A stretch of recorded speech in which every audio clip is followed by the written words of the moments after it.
All right. I'm here. And my microphone broke at the last minute.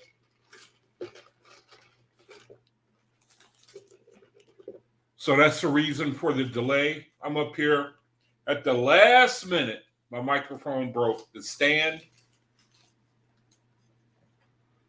So I was up here trying to jerry-rig it to where I could use it. And I'm not surprised. Ordinarily, I would be mad, but I've learned to realize that there ain't nothing too big or too small, I believe, for things to go wrong when you're trying to share a word like this. I'm not surprised anymore at the things that can go wrong. I'm gonna just deal with them one by one. Even right now, I'm trying to finish getting set up here, so just bear with me for a second. Thank you, brethren, for joining me. Pray that the Creator give me something, that He'll let me say something that will bless your soul. My name is Jaquab Ben Yisrael, and this channel is for the purpose of serving brethren. Like-minded brethren. They're called faithists in the OAHSPE Bible. A very blessed people, very unique. The children of the Creator, He calls us. Although all men are the children of the Creator. Nazarene. How you doing, bro? Good to see you. Thanks for joining me. Thanks for checking in. Oh, my mic! I was telling the brethren my microphone quit on me. I was sitting up here trying to jerry-rig it. At the perfect time, it quit on me. The stand, it broke. So I'm trying to finish setting up real quick. And I'm not surprised that these things happen. I think it's good to teach you to deal with sudden attacks.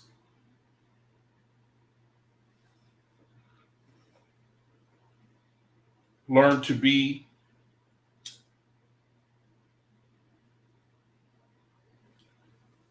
try to learn to be flexible.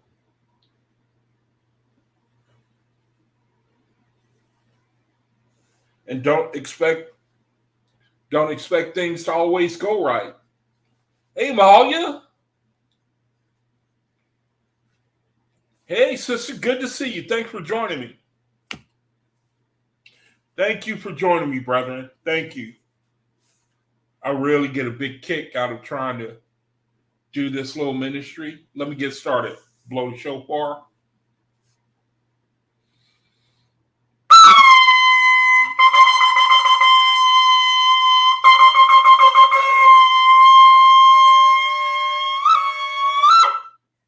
All right. Thank you, Creator, for giving me another opportunity to try to be about your business, to share the light of your word.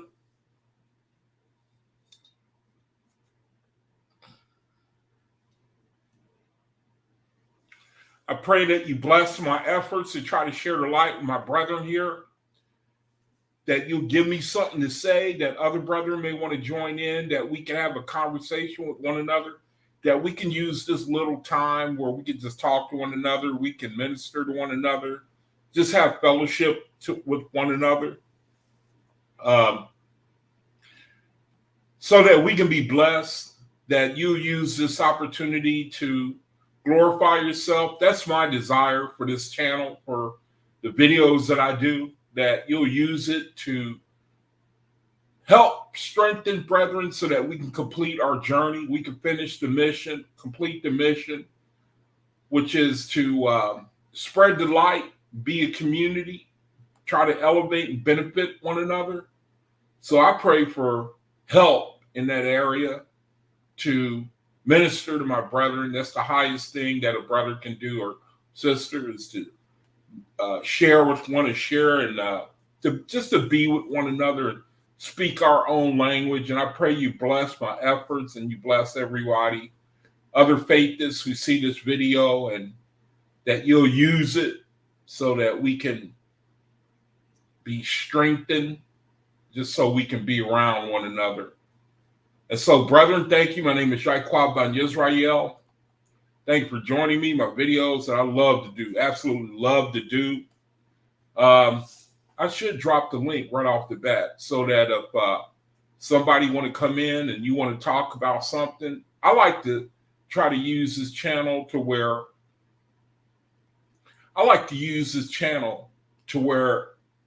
really make it like a town hall for brethren, where we can, just come and talk and just share with one another. That's what I want to use this channel for. I really don't like to, if it's the Creator's will for me to share and talk and all that, and I'll do it. I'm willing to do it. I just don't believe that, if I were to confess, I don't know how to say, I don't want to share. I don't want to do all the talking. I just don't believe that it kind of is, I think that it draws too much attention to me, and I'd rather not have any focus or anything I'd like not to distract from the message that I'm trying to give. But anyway, here, the channel is for the purpose of glorifying the Creator. We all believe a certain way. We are strangers and pilgrims in this reality for right now. We know what's coming on, the present reality. We see where the Creator is telling us to use the earth as an opportunity to really, like the Bible says, store up and be about, we realize that we are sculpting ourselves. We're really sculpting our spiritual self. We were talking a little bit about that in the Bible study yesterday. I got a kick out of the Bible study we did yesterday. I'll share the information in case any brethren are interested. We talked a little bit about inspiration. Brethren said some interesting things, and the conversation turned to, really what it's all about and what's in it for us. And I was inspired to say that we're all basically like a block of wood. We had said something to the effect that, what's the Creator doing with us? What is it all about? We talk about that type of thing, pretty much in the Bible study, trying to, we on that path. We constantly are trying to learn about who we are, about the Creator. We're trying to get a good grab on how to look at the Creator, how to, to just learn about Him. And you can't never learn everything, but that's what's leading us. That's what keeps us enduring. The questions we got in our mind. And the Creator, He gives us enough to go from one day to the next. He gives you breadcrumbs to His very throne to keep you, because He knows that we got to keep our mind occupied. Let me scroll the screen. The screen I'm scrolling here is the glossary of the OAHSPE for anybody who is new. You come in, you want to know what it's all about. When I talk to people about the OAHSPE, I like to say, go to, when you get it, if you really want to look at it and know a little bit about what's going on, what it's all about, look at the glossary. Read the glossary. Yeah, I hear you, Mahalia. I like that. I am surprised when things go as planned. You got that right, man. You got that right. Daughter of the Great Spirit, thank you for coming in. Peace, love, and light. Not feeling well, but I made it. You want to come on and share what's going on, Daughter of the Great Spirit? You want to come on and share with brethren? I'm telling you, man, sometimes talking to brethren is therapeutic. You know what I mean? That's why I'm a big believer in trying to get brethren to come together. I love that, man. I just think that's just out of sight, where you just try to, talking with other brethren, because we can't much talk to a lot of people in the world about where we coming from, what we believe. But sister, if you want to come on and, I'm telling you, man, that's why, in this reality, the female principal, they really, they like to talk things out about where they're coming from, how they feeling. It's therapeutic, man. I'm telling you. So just click on the link, Daughter of the Great Spirit. And, I don't have to read any of this stuff, the stuff I be doing, I'm more interested in the brother and sister using this channel. And if you feel you need to be ministered to, or you just need to talk to brethren or, sisters, I'm all for that. I'm letting you know right now that this channel is more for brethren. It's more for brethren than about anything I may want to do. So I just want to make sure I emphasize that, let you know that certainly of it about what's going on, and let brethren encourage you, let them, you know what I mean? I think that's the will of the Creator. Matter of fact, I'm going to share something that the Creator, he basically break it down and say, yeah, if you want to know my will, it's about you learning to have some sort of empathy for your brethren. That's all it is right there, really. I love the story that Asenath told. I love that story. Asenath. Oh, somebody's in here? All right, hold on. Let me, oh, shoot, messed up the screen. Every time somebody want to come in, I got to get off one screen and go to the other. All right, so let me do my little dance in here so I can get to you. I gotta do certain things with the screen so I can. Okay, so let me hold on one second. Who is it? Oh, Sharice. All right, I never seen you before. I'm glad you're here. It's good. How you doing, sis? I never seen you Love and light. Peace, love and light. This is the first time I ever did this before. Oh, this is so cool. This is my first time. I never done this before. This is so cool. Oh man, welcome. I think I've seen you in my room. Seen your in my room. I think I've seen you there, but it's good to see you. It's the Daughter of the Great Spirit. That was a whole lot to write. Oh, okay. Yeah. How you doing? Fine. How are you? I'm doing a little bit better. Yeah. Like I ask everybody when they come into my room, and if you don't mind, tell me your sign. If not, don't do it. I dig it. Tell me, because I think the Creator has given me a gift to use that so I can try to build you up to the best of my ability. I mean, you might believe in that. It's cool, but I think that I'm a Taurus. Okay. Yeah. So I'm kind of quiet and secretive, so I don't really talk a lot. So yeah, I know. You see there, you started out with the key word right there. I write books, and I did one entry on all the signs. I just kind of summed them up, and the entry that I made for Taurus is like, I had what I wrote in the book was like I was given like a little snapshot of all the signs, and I was putting it in the form of me asking each sign a question. And then I put for Taurus, like the Taurus said, and then I put, well, the Taurus didn't say anything, Right. But, the ones that I know, they real quiet. I mean, their actions really speak louder than words, But they're solid as hell in their character. We both come from the same planet, Venus, Yes. But you're on the money side, but I'm on the artistic side, But yes. both go together real well. They both glorify the Creator in their own way. But yes. Praise truly amazing. Yes. Yeah. You gotta love Taurus' sense of they just make everything plain, I really love the way they got that ability to.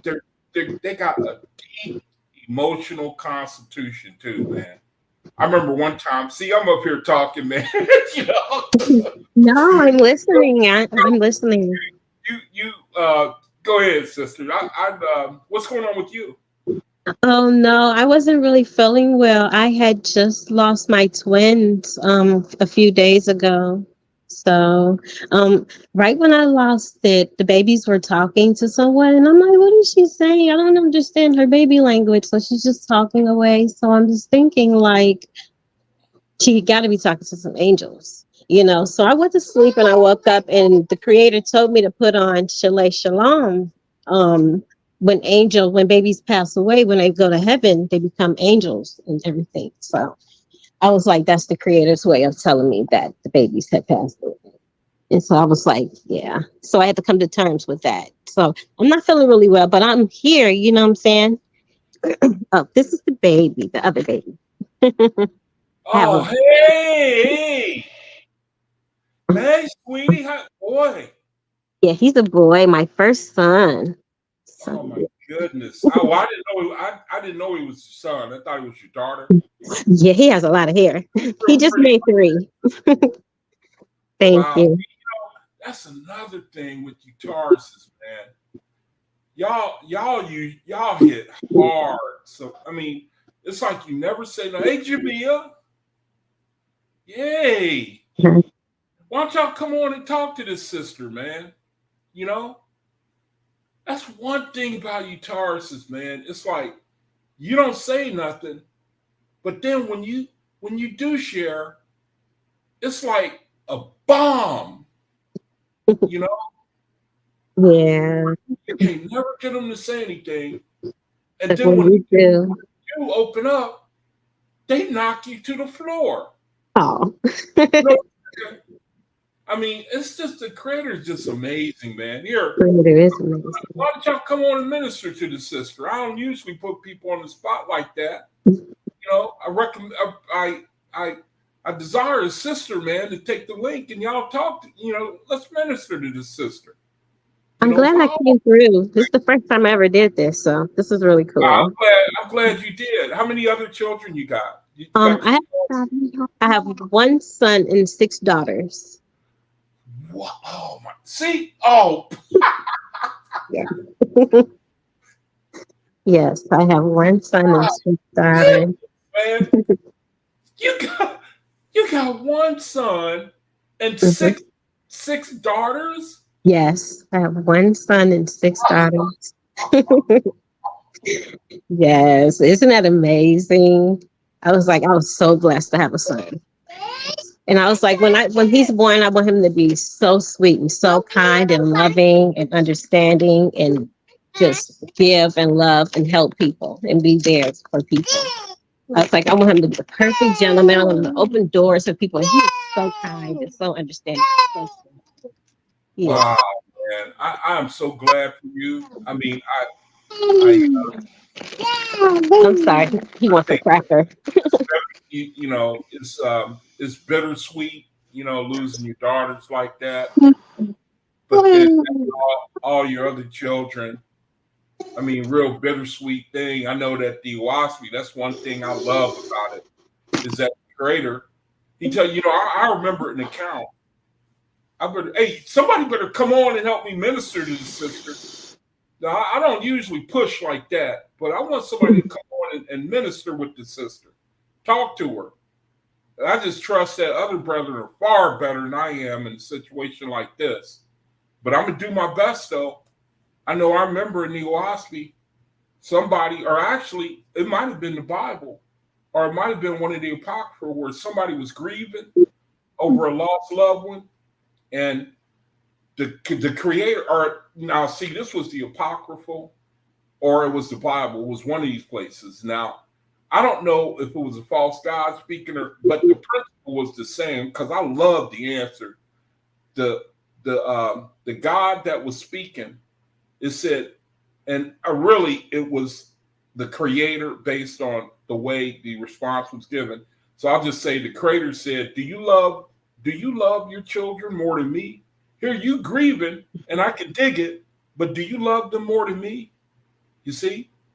And I that just stopped me in my tracks right there because we grieve, you know. I mean, who wouldn't? It's you know, that's a crusher though, man. But when you Yeah, look at it, that's amazing that you brought that up. That happened to me before. I had a heart attack and I passed away, like semi, and I went to heaven semi. And the creator asked me the same exact question. And I said I choose the creator because how could I save my children if I can't save the rest of the world? They're part of the world. You see what I'm saying? So I choose you, creator, before I choose my children, because simple fact is I can't help my children if I don't help the world. So I choose everything. So that's when I came back. And ever since then, I've been here. my goodness, man. Good night. Man, oh man. Creator, what am I gonna do with this sister, man? Mm-hmm. Good night, man. Hey, Tone Lowly, how you doing? Never seen you before, but welcome to the room. Welcome to the room. Wow, man. My mind is I'm sorry to confess, my mind is just blown, man. For all this to be happening to one person, it's just I but that's why I need Truly creator. amazing. Huh? The creator is truly amazing. I am just so blessed. I am so grateful that the creator found me. Like, but I always had the creator, but like actually finding me was just like, wow, I found the creator. I asked for the creator and the creator was just there. I said, I want the person that creates the sun, moons, and stars. I don't want no other God, no nothing, just the creator. Whoever created sun, moons, and stars, the galaxies, the plants, the bugs, that makes the thunder roar. Uh-huh. And then the creator appeared to me. And that's when I found the OAHSPE and Chalet Shalom. And that's why I'm here. See, that's the thing, you know, you Tauruses, man. I mean, you're about as real as it gets, you know. Your motivations. I mean, those people under that vibration, man, they really know how to strip off anything that's fake and get to what's real. I mean, they can really get down, man, when you talk about what it's all about. And you mentioned, I mean, your motivation for the creator. You immediately mentioned the creation, the sun, moon, the stars, and because you know that's what's real. You know what I mean? Yeah. And you gravitate to that. How long you known about the OAHSPE? Hey, Ace and F. I would say since Ace and F, come on and help me talk to the sister. Ace and F, come on and help me about talk to her. 2005. Yeah, I would say 2005. 2005. Yeah, like around that time, 2005. Uh-huh. Uh-huh. And so how do you see your progression since then? I mean, I, what were you like back then and compared to how you are right now? well, I don't know because I've always been kind of grounded. So I've always tried my best to be a good person, you know. But a lot of people say I've changed. They say you changed. You're totally different than what you used to be. I was like, how do you figure that? You're more wiser. You speak differently. You act differently. You believe in different things differently. How you and you talk differently. I was like, well, I don't see it. I thought I always talked like this. Uh-huh. But Uh-huh. if you really think about it, I guess I have changed. And I can see how I become different and how I'm growing because every day is growing. So I grow every day and I learn new things and I become better. I learn from my mistakes and I try my best to become better and grow every day. Uh-huh. Now, sister said, use your AI because what I like to do, I like to uh, use AI to explain some things, artificial intelligence. I like to try to use it to bless brethren. So let me do what she said here real quick. I want to just so in hopes of blessing you, to minister to you. So just give me a second. I'm gonna put that question in AI, okay? Okay, thank you. Let's see what it says. So just give me a second, okay? Let me bring it up. Okay. And man, I'm so glad you came on. Thank you. That just I didn't understand how to do it, but I was like, soul, I'm gonna press man. the button and see how it works. I think that a lot of brethren, I think say again.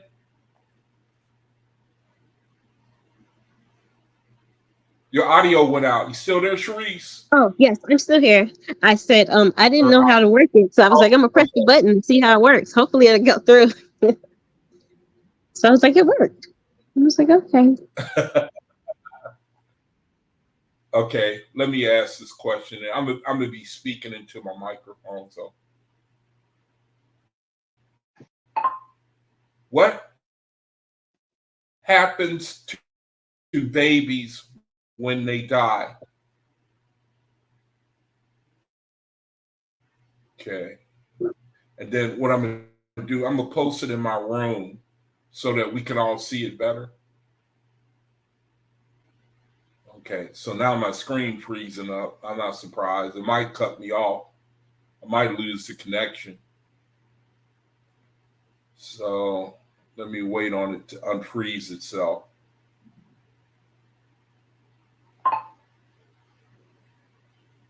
Okay, now, can anybody hear me? I might be cut off. Yes, I can hear you. Can someone type a 1 if you can hear me?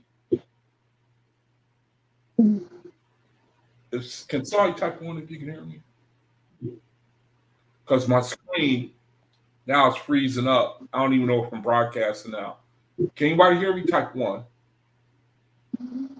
Can I be heard?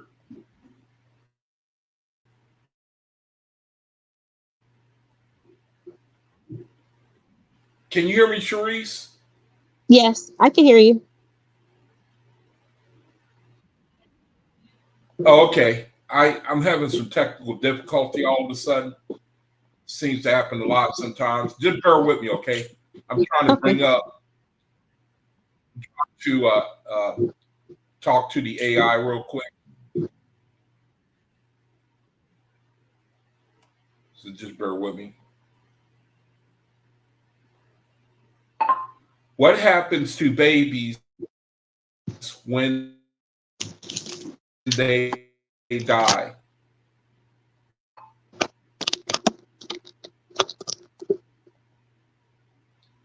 Okay, it's working now. Now let me go. I'm gonna go ahead and paste it in my room so that everybody can see it. What the answer is.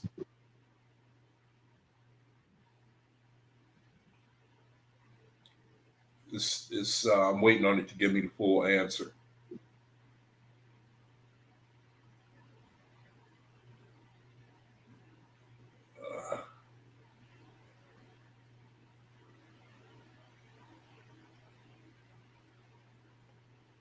Okay, let me copy it real quick here. I think that this is going to be this is going to reach a lot of people, man. That'd be a blessing, because people need to learn. That'd be a blessing because people need to learn about things like this, like what happens to spirits when they pass away to the other side, because a lot of people don't believe in things like this. Yeah. You're right. See, we talk about it all the time. And see, faith is, we got answers. We got answers because they come from the Creator. Yes. Okay, here it is right here. And I'm telling you, man, that's one of the most valuable things I think a person can have when you can answer somebody about the spiritual. Now, here it is right here. I posted it in the room, my room. Now, the question was, what happens to babies when they die? That was a good suggestion, Mahalia. Thank you, sister. Now it says, according to the now remember this too. When you this AI, you have to really watch it, man. You know, you can't just automatically trust it. You have to be careful, you know. So it says, what happens to babies when they die? And then it says, according to the teachings of the document OAHSPE, Practical Guidebook to the Spiritual Life, it says the fate of babies after death varies based on their circumstances. If a child dies before his spirit has had the opportunity to see, that's what I mean right there. See, that's wrong. Reincarnation is not in the OAHSPE. So we got to translate this. We got to translate it. We got to erase that. Erase that reincarnation. So let's read it again. It says, if a child dies before his spirit has had the opportunity, now let's say to experience reality. How about that? Let's try that. Let's see if that'll work. If the child dies before it's had the opportunity to know the corporeal life, or is not adequately provided for, it says the spirit of that child may be taken under the care of Druja. See, that's not right. Or no. I mean, let's read it and then let's talk about it. Okay. I don't. That's not right. That should be they're taken under the care of ASAPs. See, that's what remind me of what Brother Omian said. He basically said, watch AI, man, watch it, you know, because it's in its infancy right now. It's in its infancy stage, but I think the creator is going to blow it up. Oh, so it's like in the learning stage, like that, because it learns as well. Say it again. What'd you say, sister? Because it's like it learns as well. Yeah. Okay. See, the OAHSPE, you know, the OAHSPE ain't caught up yet with the, you know what I mean? The OAHSPE ain't really caught up with the world yet. They don't know about it. And you need what AI does is it tries to draw from different sources, you know? Oh, okay. It should just, when you talk about the OAHSPE, like I got this software program where it draws from the OAHSPE. It gets its answer from the OAHSPE. Now, obviously, this when you put in a statement in this software that I'm using, it'll draw from all different types of sources. So the faith is he's got to correct it, but it's still enough. It's enough fruit in there for you to get a good blessing off of. Okay. Okay. So let's go ahead and read it. Let's just start. I'm just reading through it, mistakes and all, but let's first get whatever fruit we can get out of it. Now it says. Now, I'm not going to be looking at the chat, so let me get through this first, and then I'm going to go to the chat. And again, if y'all want to come on, click on the link. If you want to share with the sister, then click on that link. Come on in, okay? Because I'm gonna jump off. I'm gonna jump off because I'm gonna lay down. I was cooking a little bit earlier, and I stood up on my feet for like 10 minutes too long, and I don't want to. Yeah, with all them children, you ain't got no time to be, you know. So, but I hope you stay. If you want to say something in the chat or anything, just you know. Okay, thank you so much for allowing me to come in. I appreciate it. Peace, love, and light. Oh, please, anytime, man. Please, thank you for sharing for real. For real. My goodness, man. According to the teachings in the document OAHSPE, Practical Guidebook to the Spiritual Life, the fate of babies after death varies on their circumstances. If a child dies before its spirit has had the opportunity to experience corporal reality or is not adequately provided for, the spirit of that child may be taken under the care of ASAPs, which are considered righteous spirits. In contrast, a consecrated child who has been blessed and treated according to spiritual laws will have his soul received. Yeah, this is right. Will have his soul received in heaven by benevolent spirit. This child is taken to a place of all good, a place of delight. Okay. I need to correct myself. I think that they got a point here. It says, furthermore, the document emphasizes that many infants, including those who are stillborn or died through abortion, do not gain the opportunity. Let me read this again. I want to understand this. It says, furthermore, the document emphasizes that many infants, including those who are stillborn or died through abortion, do not gain the opportunity to learn about the corporeal world. Read it again. It says, furthermore, the document emphasizes that many infants, including those who are stillborn or died through abortion, do not gain the opportunity to learn about the corporal world. It says, instead, they exist in a spiritual form that relies on the experiences for other mortals for growth. It says, it is the responsibility of those left behind to set examples of righteousness and good works to aid these spirits in their development. It says, overall, the emphasis is on the spiritual connection and responsibilities of the living towards it.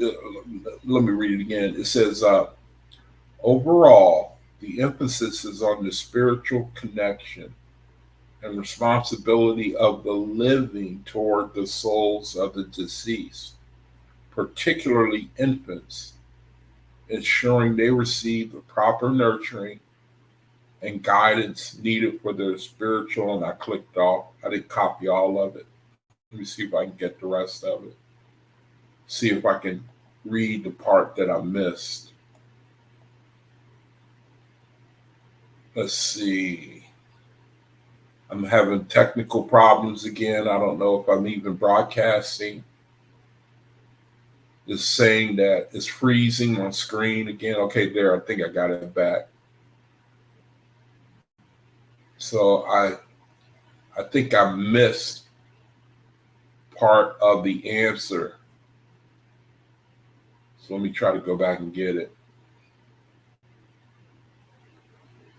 Oh, okay. Progression. I missed the word progression. Okay, so let's look at it again. Let's look at it again. It says, overall, the emphasis is on the spiritual connection and responsibilities of the living towards the souls of the deceased. It says, particularly infants, ensuring they receive the proper nurturing and guidance for their spiritual and progression. That's the word I missed. Progression. Hey, Omian. Hey, brother. Good to see you, man. Let me join you in a sip of cinnamon tea.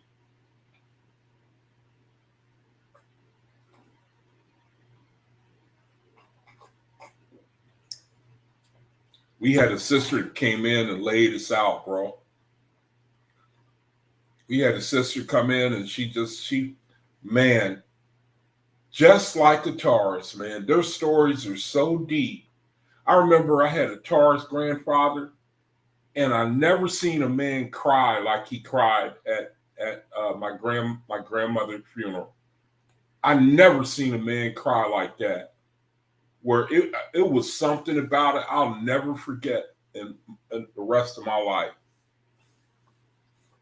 Hey, Chuck, if you in the room, I'm talking about Grandfather William, when Grandma died, and I rode in I was riding in the limousine with him, and man, he was just real silent, and then all of a sudden he didn't bust out, and all he just started sobbing, and it was one of the most powerful things, man. I can't even describe it. He was a Taurus, and I'm just trying to point at the Creator.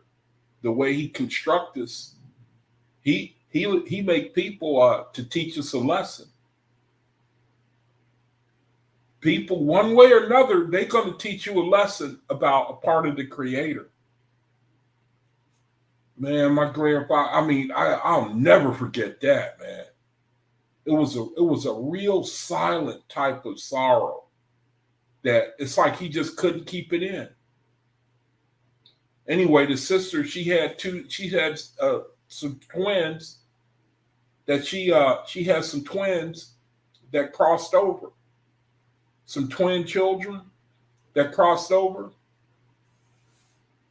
She has 6 daughters and 1 son. And we were addressing the situation with her infants. The sister said, ask AI what the OAHSPE has to say about it. So that's what we're doing.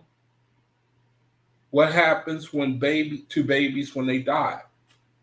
And so basically, I mean, the OAHSPE account. Now, what AI did here that it caught me off guard because it said that it talked about drugas and grafting, I would say, on the children, some children. And then it talked about the righteous children, how they are received, from what I can understand, by the ASAPs, and then the basically the SHARs they hand us all over. So that would go for, children too. The SHARs, our personal guardians, they hand us over to the ASAPs, and the ASAPs basically like check you into the, your mansion or wherever and then wherever you at in your spirituality, then that's where you begin to ascend, from what I can understand. And so it seems that, I mean, the part that I want to look at, I mean, now it says like, now here it says the child is taken to a place of all good, a place of delight. Now I remember some sister was in here sharing too. Oh, I think it was Asenab. I think it was you, Asenab. I don't know if I'm gonna share that story. That might, if you want to share it, then I'll let you do it. I think, if you should be the one to bring that out. It was so deep, it'd be a terrible thing to misrepresent it.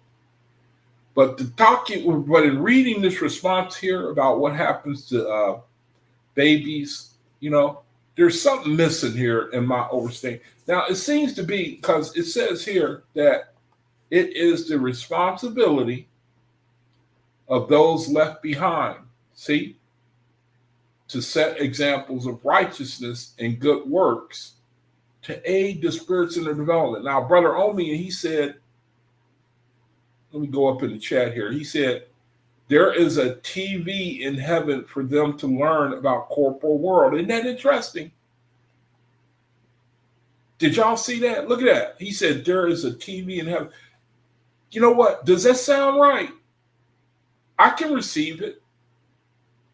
No, Aseneth, I'd rather you tell that story. I can't. My spirit I can't do that. You have to share it. You don't want to mess up a story like that, man. No, that'll kill me. I can't do that. If you want to, you're welcome, though. Brother said there's a TV in heaven for them to learn about the corporal world. Isn't that interesting? Hey, Jamil, what's that link there? What's that going to talk about? Can you summarize what that link is going to talk about? That link? Can you summarize what that link is going to share? What it's going to talk about? Yeah, so it says that it is the responsibility of those left behind. So they're watching us. The Bible, it says something too. Matter of fact, let me look at what the Bible says. It says, let me see. What does the Bible say? I'm forgetting. What does it say? What is it? Okay, yeah, here we go. Check it out. It says, since we are surrounded by so great a cloud of witnesses, let us run with patience to set the race set before us. King James Version. So it says in Hebrews. So here, I think here's something in the Bible that's true. So it goes along with what Brother Omi is saying. Hebrews 12, it says, therefore, since we are surrounded by such a great cloud of witnesses, I believe that that's true, that faiths are surrounded with a great cloud of witnesses. Okay, Jamia says both links are Selah Shalom explaining what happens to the spirit of infants. Okay, thanks for those links. Thank you, sister.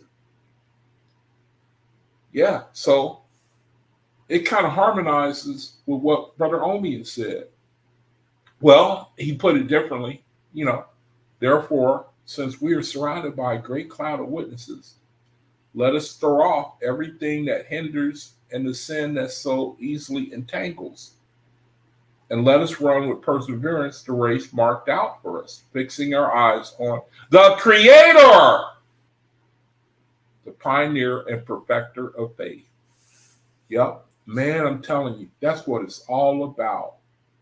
That's what it's all about, man. I'm going to share. Matter of fact, I was scrolling. Let me just go ahead and turn. It's 5:50. Oh, we were talking to the sister. I was going to say, it's time for the reading of the word. So let's hold off on that for a little bit. I'll just go longer. I'll just go a little longer on the video. So let me, I found a verse.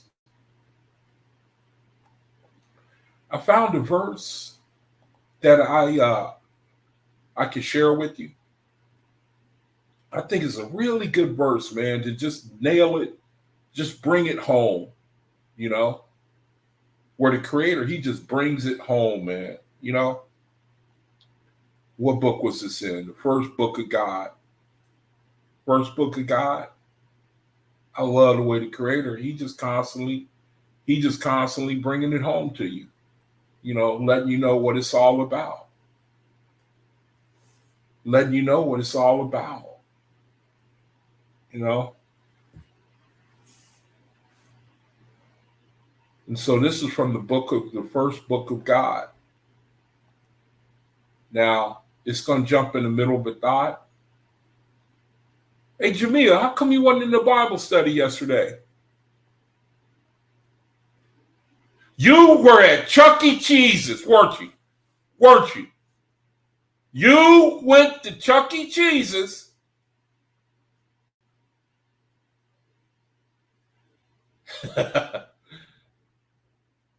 Now, here's something out of the first book of God.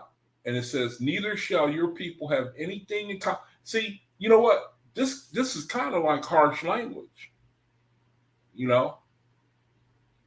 I mean, it ain't really, it's just, it is what it is, man. This is the Creator. He talking to you, brethren. And you, brethren. When I say brethren, I mean sisters too. Oh, wait a minute. Omi had posted something. I wasn't paying attention. Let me see what he got here.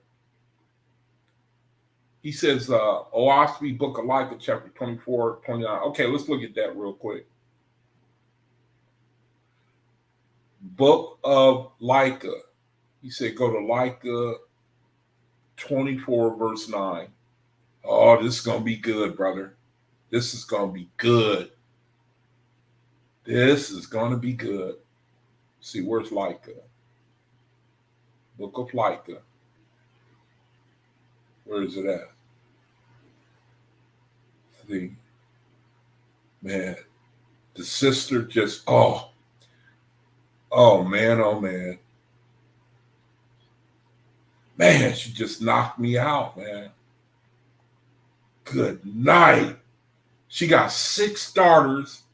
She got 1 son and 2, and she had she crossed over herself. How do you like that story? Man, oh man, oh man. 24, Micah 24. Man, I had near the experiences that you brethren have had. I had nowhere near that smoke in my life. Okay, now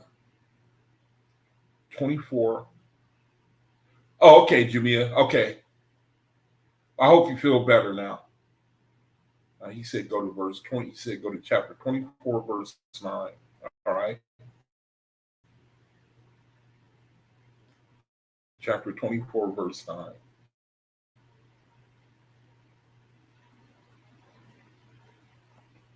Okay. 24, verse 9. All right. It says, great are your works, O Jehovah. Take me to Yatante, your great subjective heaven. We would learn by figures in pantomime the illustrations of the earth.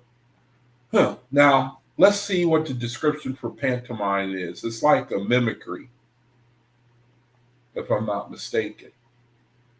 Pantomime means a dramatic entertainment originating in Roman mime in which performers express meaning through gestures accompanied by music. Okay, so let's translate it. It says, we would learn by illustrations set to music the illustrations of the earth, just like Brother Omian said, just like he said, a TV.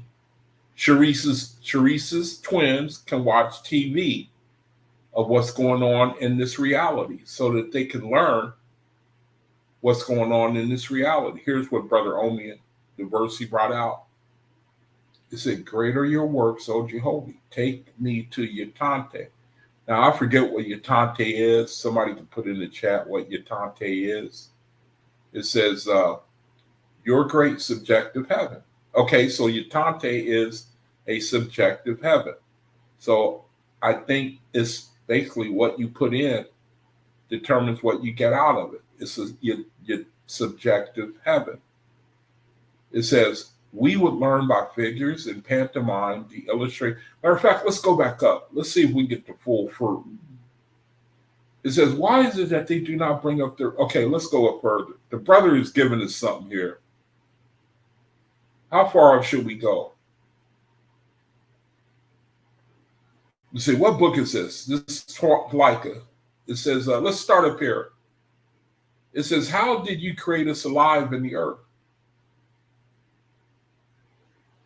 It says, what was the place like? Why do mortals carry around with them such earth houses? Man, Omian, dang, brother, thank you. Can they not go in them and out of them at pleasure? What do mortals mean, O Jehovah, by mortal life and mortal death? Does the clay and stone and water they dwell in, meaning the earth body, have life and death? What do they mean by the time that this is mine and that is yours? He says, shall everyone retain his own body? How do the earth bodies grow? Do they eat clay and stone and water? Where do they get their blood? And do they eat hair? So they may have earth hair? It says, why is it that they do not bring up their bodies with them when they are dead? Do they wear clothes over the spirit body only or over the earth body also? It says, great are your works, O Jehovah. Take me to Yatante, your great subjective heaven. We would learn by figures in pantomime, that is,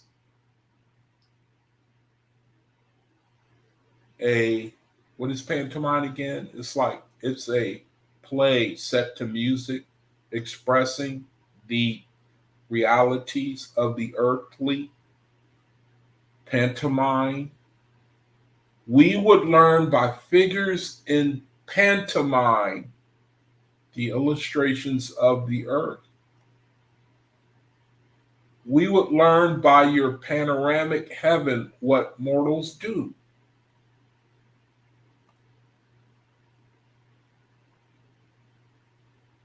How they live, and what their schools are like. And oh man, this is such a great read, man. Boy. Brother Omi in here in the chat, he's got a YouTube channel too. See? Isn't this great what he done give us? It says how they live and what their schools are like. How they have contrived to teach the corporal senses by corporal things. How their boats are made and propelled. How their vehicles travel along upon the solid earth. These are fantastic questions, aren't they? Jehovah said, for which reason, O Leica, you shall see to it that Yetante is perfected to this instruction, as well as to arouse from stupor the spirits of the dead who do not desire to rise up from the earth. So the Creator is saying, give this to help. It says to arouse from stupor. So anyone who is maybe they grown slack in their passion for the Creator, they've fallen into a stupor. They stagnating. It's like give them this shot in the arm that, no, that's not right. It says Jehovah in verse 10, he said, for which reason, O Leica, you see to it that Yetante is perfected to this instruction. So you, Yetante, you answer these questions. Nope, that don't sound right either. If somebody want to comment on it, it says, as well to arouse from stupor the spirits of the dead who do not desire to rise up from the earth. Verse 11, it says, Leica told the Rapon host, okay, Leica told the Rapon host Jehovah's words. So these questions come from the people who are from the Rapon earth, right? Let's go up and find out who's talking to who here. Jehovah spoke to Leica, saying, behold, the end of dawn draws near. Go once more around the earth and her heavens, and examine into the labor of your gods. Okay? Leica, I want you to go and examine the labor of your gods. And you shall take with you your Rapon hosts. Okay? And a sufficient number of heralds and attendants, and such musicians and messengers as you desire. Okay, so Leica, go to the earth, take with you your crew, take your crew with you, called the Rapon hosts. All right, and when you have come to Yetante, my subjective heaven, you shall stay a while with the Caparos and reestablish it in greater holiness and efficiency. For this is my only subjective heaven in the regions of the red star. Now, all right, so the Creator tells Leica, go down to the red earth, or go down to the red star, which is the earth in her heavens, which is earth where we live right now. Look at the labor of the gods who are over the earth at that time. Take with you your crew. They're called Rapon hosts. Gather up some heralds and attendants and musicians and messengers, as much as you need. And then it says, but when you come to Yatante, now, what is Yatante? It's a subjective heaven.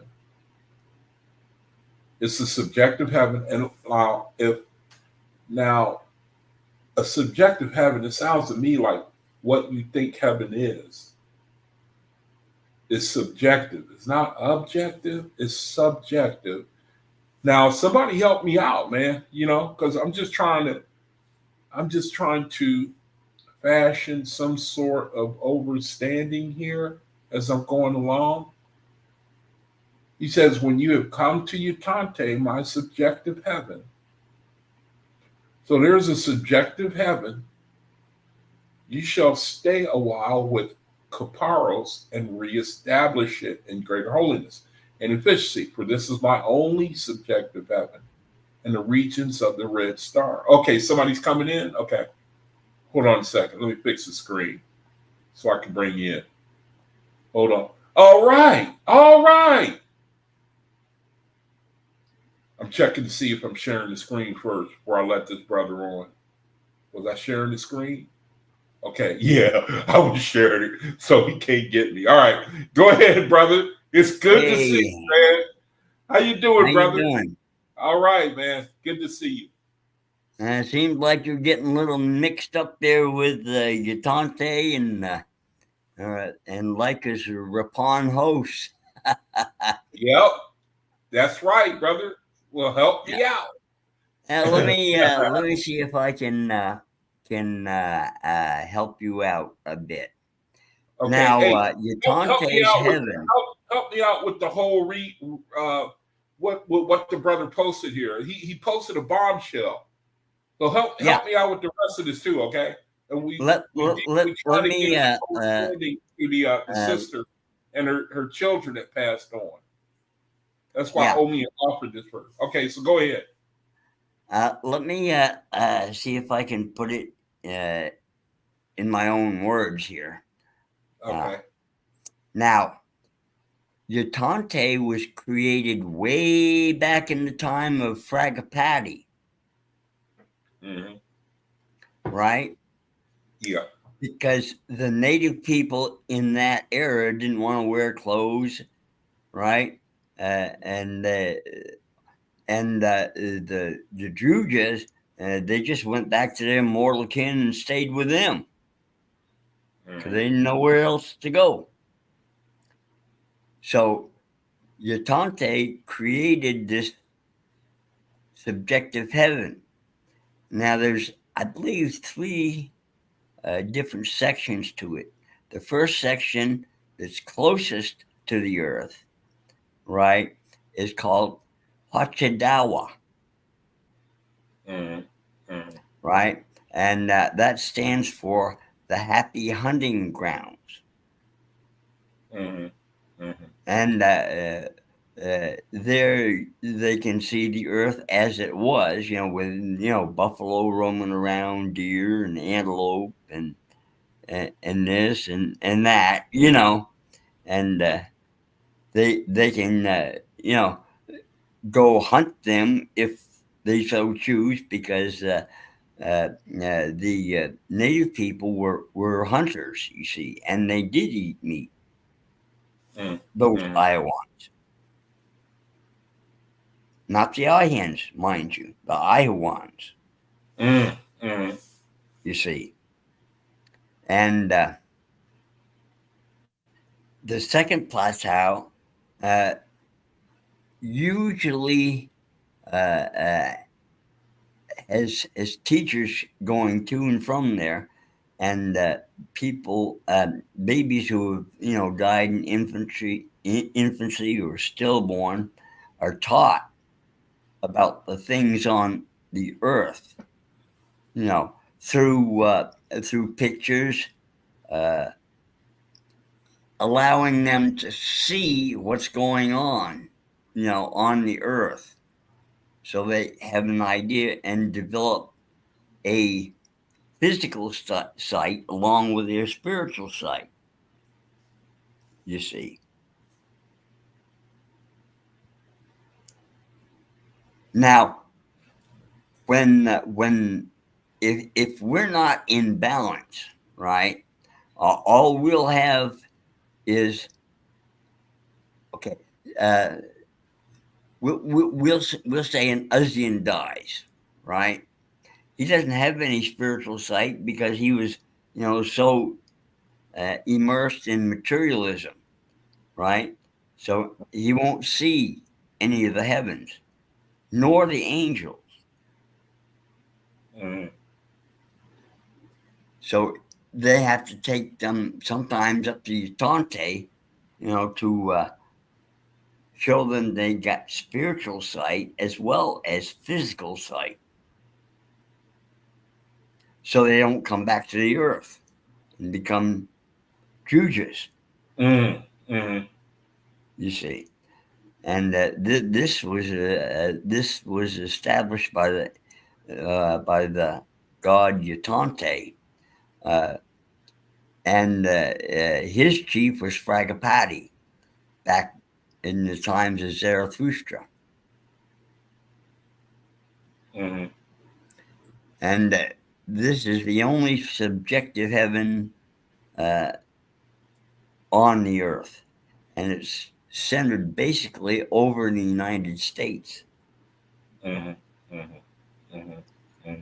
Now, what do you mean when you say subjective heaven? Okay. The spirits there are taught subjectively about the earth. Mm-hmm. That means whatever comes to their mind. Now, they're given lessons. Like they might watch one of their sisters or brothers grow up like on a computer or TV like device. Mm-hmm. You see what I'm saying?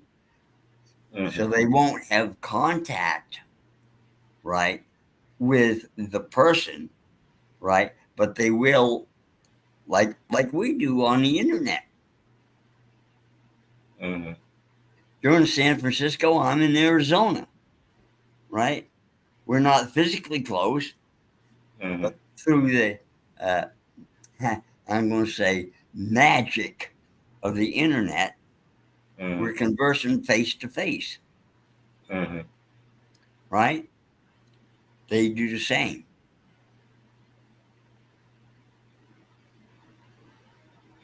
But they can't respond.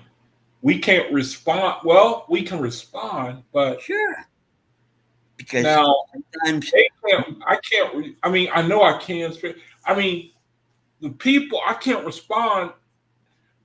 I can't talk to. You know what I mean? I can't talk. I can't have a conversation with the my relatives who have passed on. sure you can through your dreams. How do you do that? That's called lucid dreaming, Uh-huh. right? Uh, Say that your great grandfather, right? You have a dream about him, right? Uh-huh. Maybe you've never seen him, but he comes to you in dreams, says, "Well, I'm your great grandfather," right? Uh-huh. And states things specific to your family, like your grandmother's name, your mother's name, your brother's name, Uh-huh. And when you wake up, you're going to remember that and say, "Wow, that was a strange dream that I had." This fellow said he was my great grandfather, and he might have been because he knew all my family. Uh-huh. And that's a dream you will remember, Uh-huh. right? It's not much. It's not like a how you say, like a willy nilly dream. Uh-huh. Or perhaps your Ashtar brought you up there. and introduced you to him. Mm-hmm. Mm-hmm. It could go, either way. And you would remember it as a dream. Mm-hmm. Mm-hmm. Does that make sense? To me, I would say logically, but I've never experienced anything like that. Well, I've been Hey, to Flex! Flex! Flex! Good to see you, brother. Hope you I've enjoyed been the video, man. Good to see you. Go ahead, Dave. Yeah, I've never had anything like that happen, at least that I can remember. You well, know, if I can't remember my dreams anyway. I have a hard, sometimes I can, but, you know. well,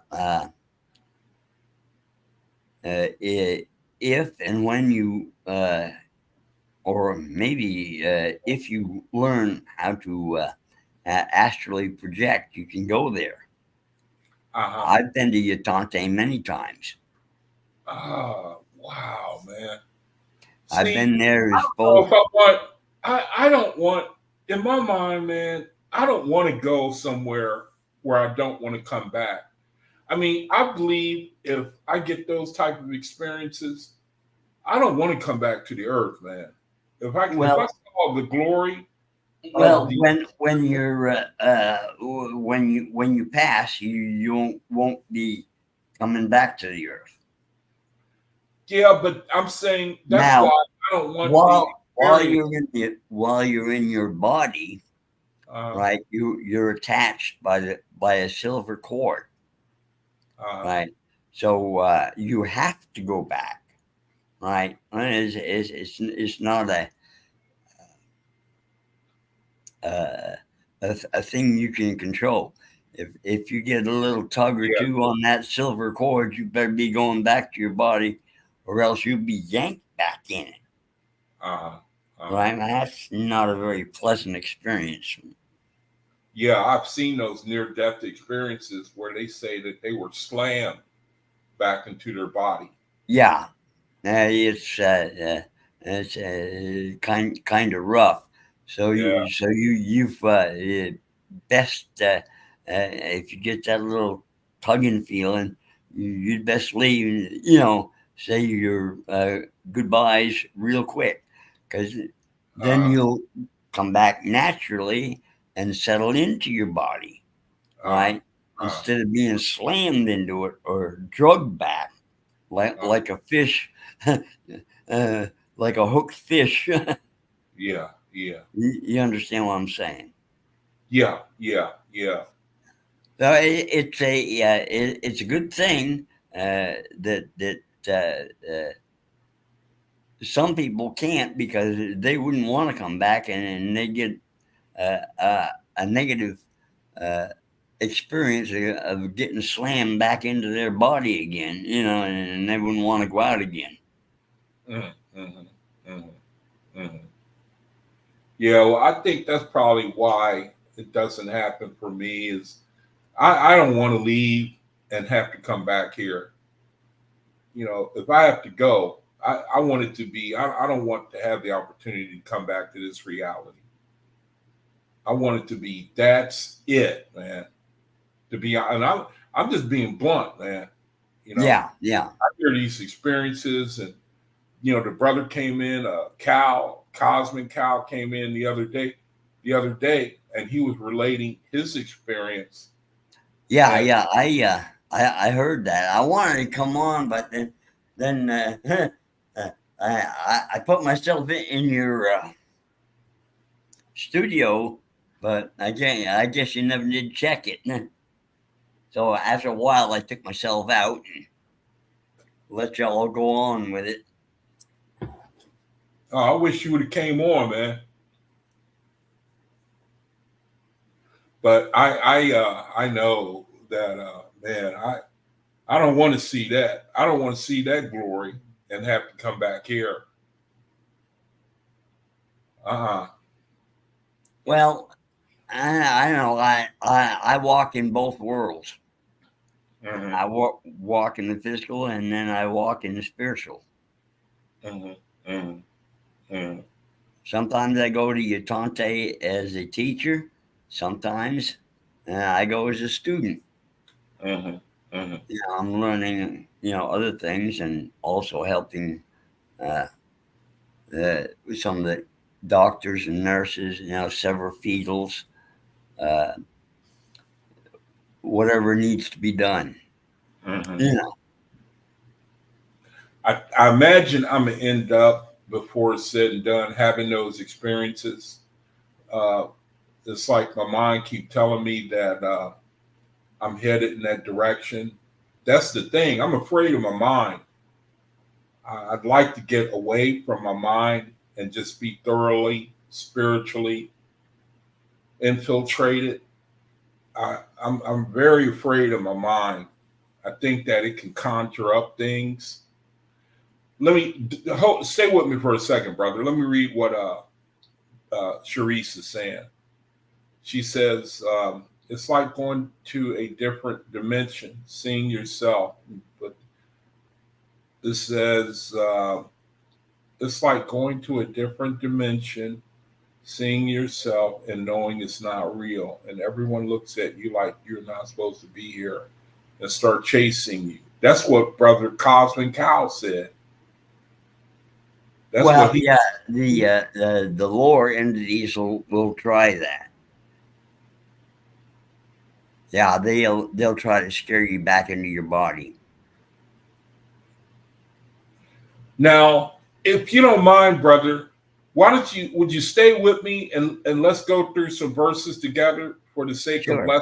blessing the brethren here? This is one boy, I can't thank you enough, homie, and you really blessed my soul giving us this chapter here. So just stop me, Dave, whenever you want to have a thought or anything, or you want to explain something. Yeah, go ahead with the lesson there, brother. Okay, you're gonna stay with me, right? Oh yeah, I'm right here. Okay. Now let's see. Where do we want to pick up? Okay, so Dave, summarize again Utante, right? Utante is a place. It's one place. It's the only subjective heaven, right? Correct. Okay, and again, now why is this subjective? It's a subjective heaven for the Essenes. Okay, for young spirits. Right. Okay, now let's read. It says, and when you come to Utante, now let's see. Let's try to read it over again. It says, Jehovah spoke to Leka, saying, behold, the end of dawn draws near. Go once more around the earth and her heavens, and examine into the labor of your gods. And you shall take with you your Rapon hosts and a sufficient number of heralds and attendants, and such musicians and messengers you desire. Okay. So now who are the Rapon hosts again? They were the group that was traveling with Leka. Okay. Okay. So these are other high raised. Yeah, they're Ethereans. High raised angels. Correct. And when you have come to Utante, my subjective heaven, where the young spirits are, you'll stay a while with Kaparos. Do you have any understanding on Kaparos? Yeah, Kaparos, he at that time was the Lord in charge of Utante. Okay. So you shall stay a while with Kaparos and reestablish it in greater holiness and efficiency. For this is my only subjective heaven in the regions of the Red Star. So Leka and his crew, the Rapon hosts, are going to establish Utante in greater holiness and efficiency. And in verse 3, it says, behold, the spirits of those who die in infancy call out to me, saying, tell us, O Creator, how is it with the earth? How is it with mortals who dwell on the earth?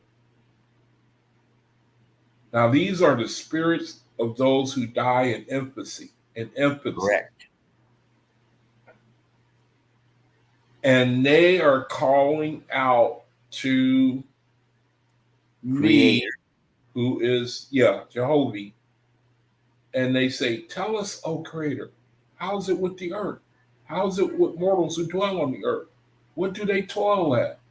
Do they have schools, hospitals, and factories like ours?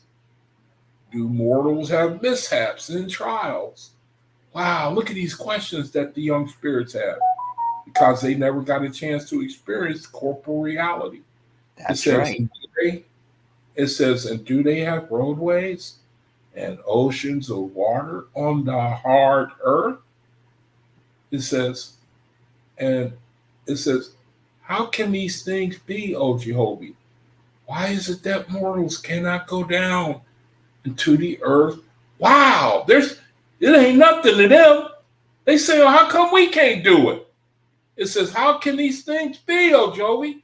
Why is it that mortals cannot go down into the earth and the bottoms of their oceans, even as we oh my goodness, even as we do in the heavens? It ain't nothing to them. Yeah. When you're in the spirit, you can go anywhere. Oh man, see, you tempted me, man. You know, right? If I were to leave my body, you know, I could walk around on the bottom of the ocean if I wanted to and see the sharks, right, and all the little fishies. They wouldn't be able to see me or do anything to me. How can you not be a wreck, man, when you have to leave that? How can that not mess you up forever to have to leave that? Well, you know what I mean? There's time for play. There's time for recreation. I do this for recreation, basically. And then there's a time to get up and go to work, you know, and that's the physical thing. You see, so you just manage your time wisely. That's all. Verse 5 says, how did you create us alive in the earth? What was the place like? Why do mortals carry with them such earth houses, bodies? Can they not go in them and out of them at pleasure? Yep, according to the OAHSPE, any of us can do it. It says, what do mortals mean, O Jehovah, by mortal life and mortal death? Does the clay and stone and water they dwell in, the earth body, have life and death? What do they mean by this is mine and that is yours? Man, I love these questions, man. It says, shall everyone retain his own body? How do earth bodies grow? Do they eat clay and stone and water? Where do they get their blood? Do they eat hair so that they may have earth hair? Why is it that they do not bring up their bodies with them when they are dead? Do they wear clothes over the spirit body only? Or over the earth body? They don't wear clothes in the spirit body. Do they wear clothes over the spirit body only? Oh, they do wear clothes over the spirit body. Now that's the question. Interesting. Do they wear clothes over the spirit body? Because the young spirits are taught to clothe their spirits in raiment. Right? Yeah.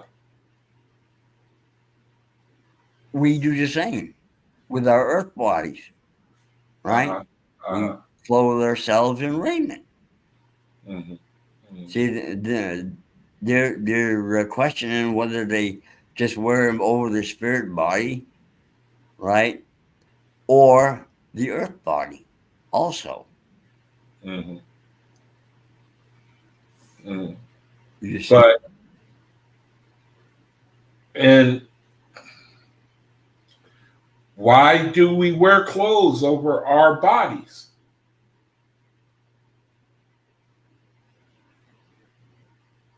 No, I'm asking why. Oh, why do we? Yeah. Well, basically, sometimes for warmth. If you're in a cold climate, you'll want to have some good clothing. Now, if you're in a tropical climate, you might not need all that much clothing, maybe except a loincloth or something like that. Mm-hmm. Mm-hmm. You see. Mm-hmm. Let's see, verse 9. It says, "Great are your works, O Jehovah. Take me to Yatante. Take me to Yatante, your great subjective heaven.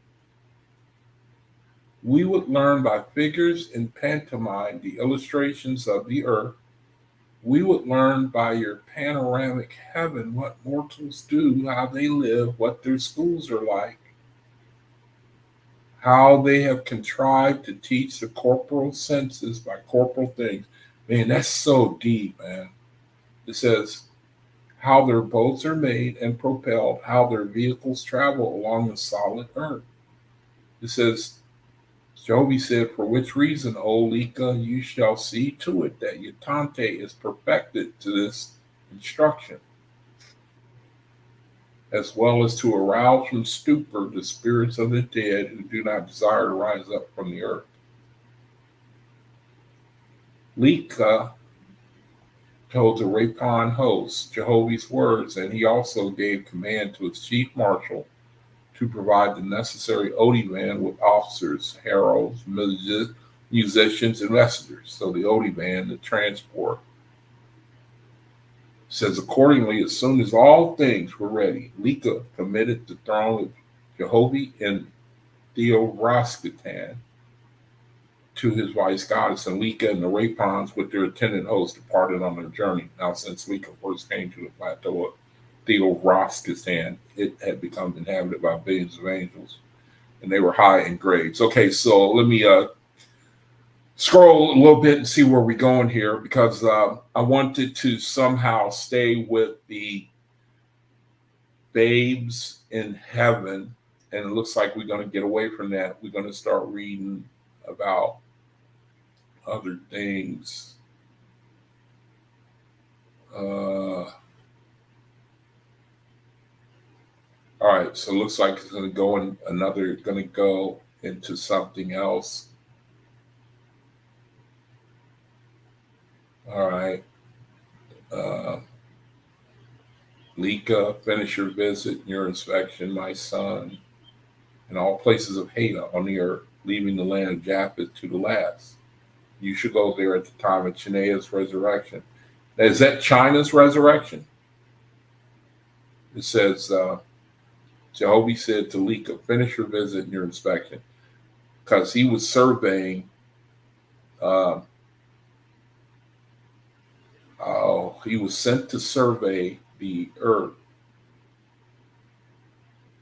and Yatante, I believe it was saying he was sent to survey to perfect it, and yeah, basically, what Lika and her Rapon hosts are doing over in Yatante is giving them new instructions.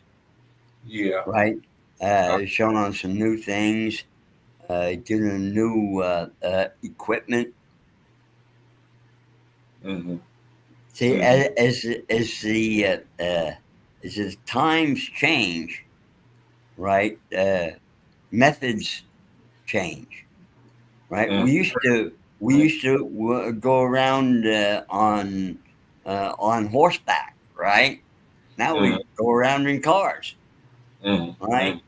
Yeah, we used to sail around the earth in wooden ships, and now we got steamships and battleships and cruisers and Mm-hmm. all kinds of yachts and you name it.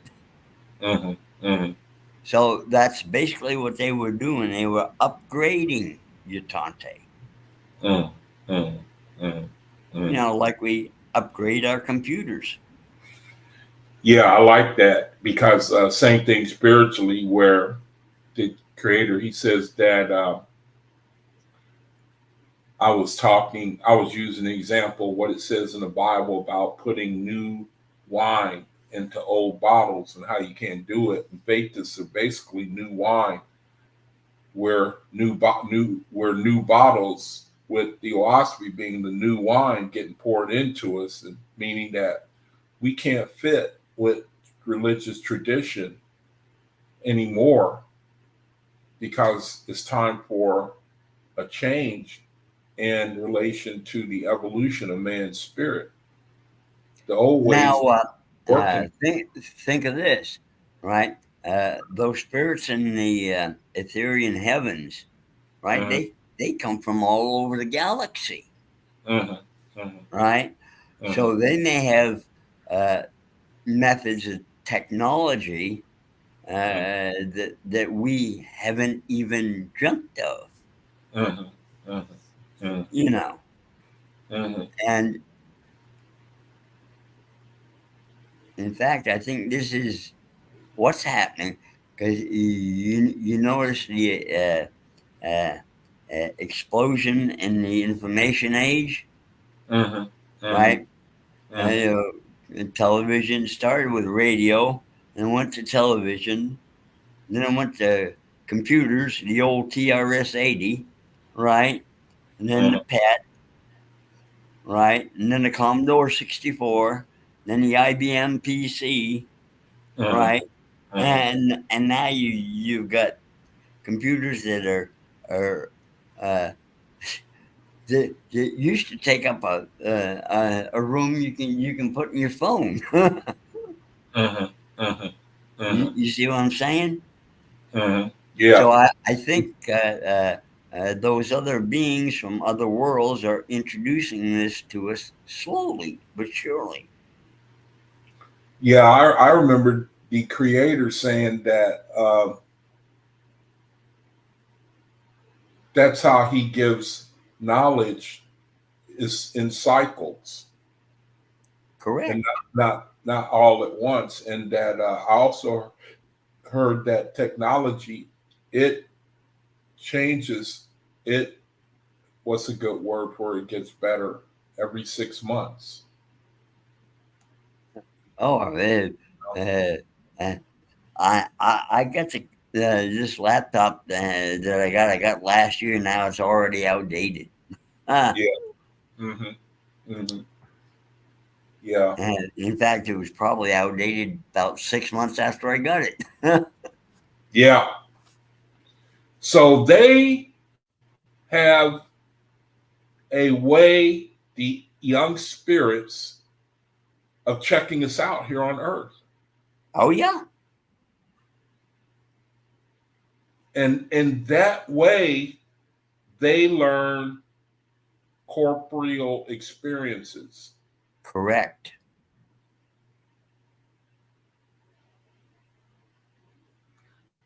That is really powerful, man.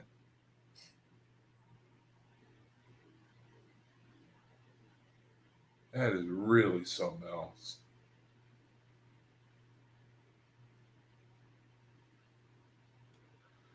Well, bust my buttons, man. Isn't that something? I'm going to leave it there. I'm going to end the video there. Unless you want to offer some more, Dave. It's, So that's how they, yeah. we'll let you go, and we'll catch I mean, y'all later. if you want to have some discussion, I'm just stopping the video in that regard. But if you or anybody else want to have some discussion, then I'm No, opening. I'm good unless somebody in chat has questions or wants to Y'all come have any, on. anybody have any questions for AI? Anybody want me to ask AI something? Anything that comes to your mind? Dave, man, I gotta thank the creator, man, for you sharing that information.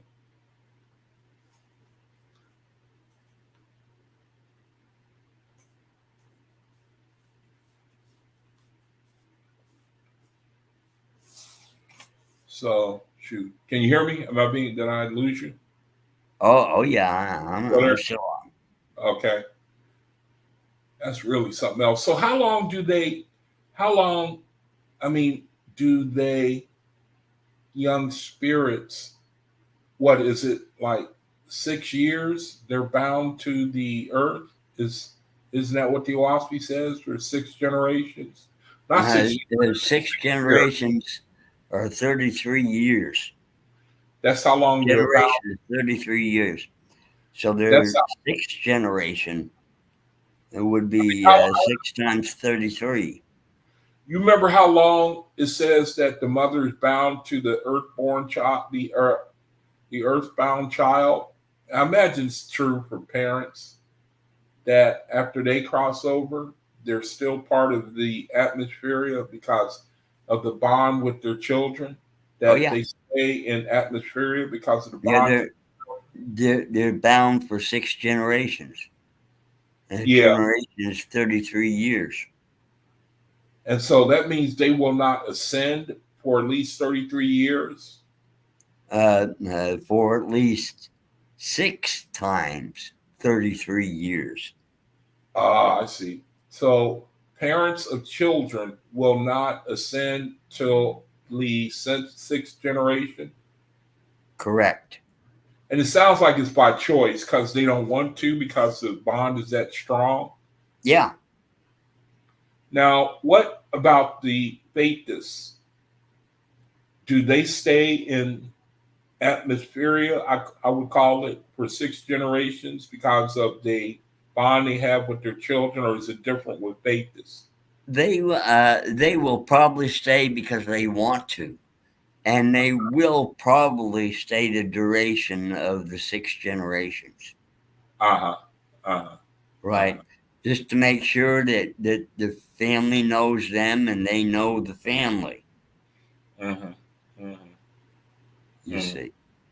Mm-hmm. Now the Faithists, they do not stay in atmosphere for all that time.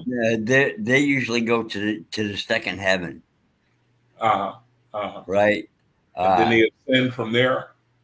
And from there, when they become brides and bridegrooms, then they're raised to the third resurrection. Uh-huh. Right, and go out into Etheria. Now, what determines when a brother or sister is ready for the third resurrection? Well, you got a lot of learning to go through. Right. You can read all the lessons in the book of divinity. Mm-hmm. Right. And then we've got to be proficient, in atmospherical things before we can be resurrected anyway, to learn ethereal things. Mm-hmm. Mm-hmm. Right. Mm-hmm. Well, you notice how Capenta Armage, how she could just look, right, and read a whole world from a vast distance way off in Etheria. We're going to have to learn the same things. Yeah, I guess that means you have to become a god before you can ascend. Correct. Yeah. Yeah, I was reading those qualifications. Yeah. Wow. And you'll notice the years that go along with that. So you'll be about 6 generations still in atmosphere before you ascend to the third resurrection.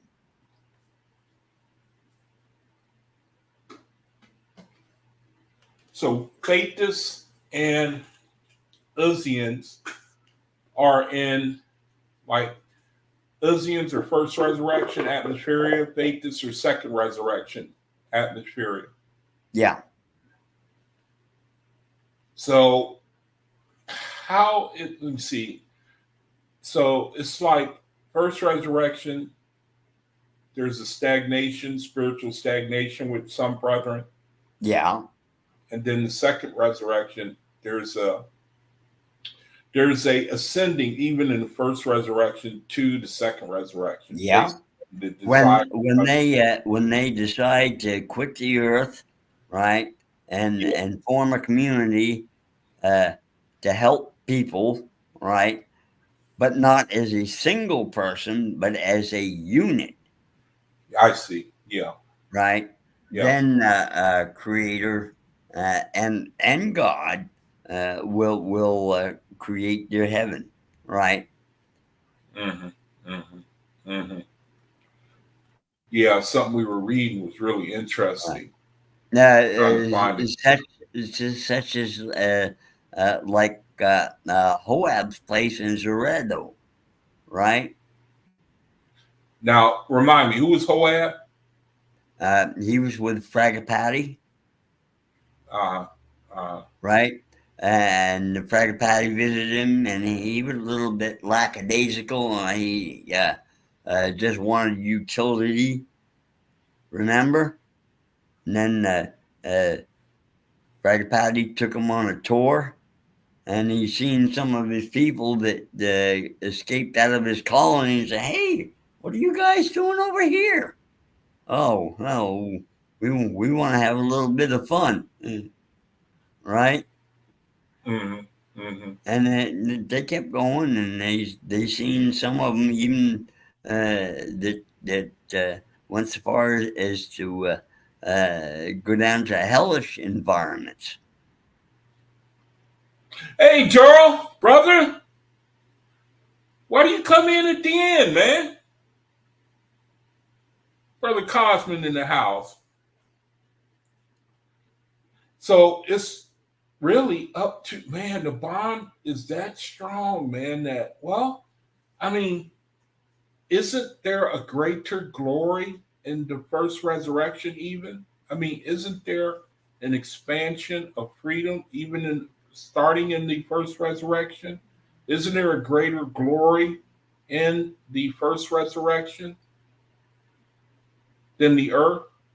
Well, yeah, you're not bound to the earth. So there's a greater freedom, right?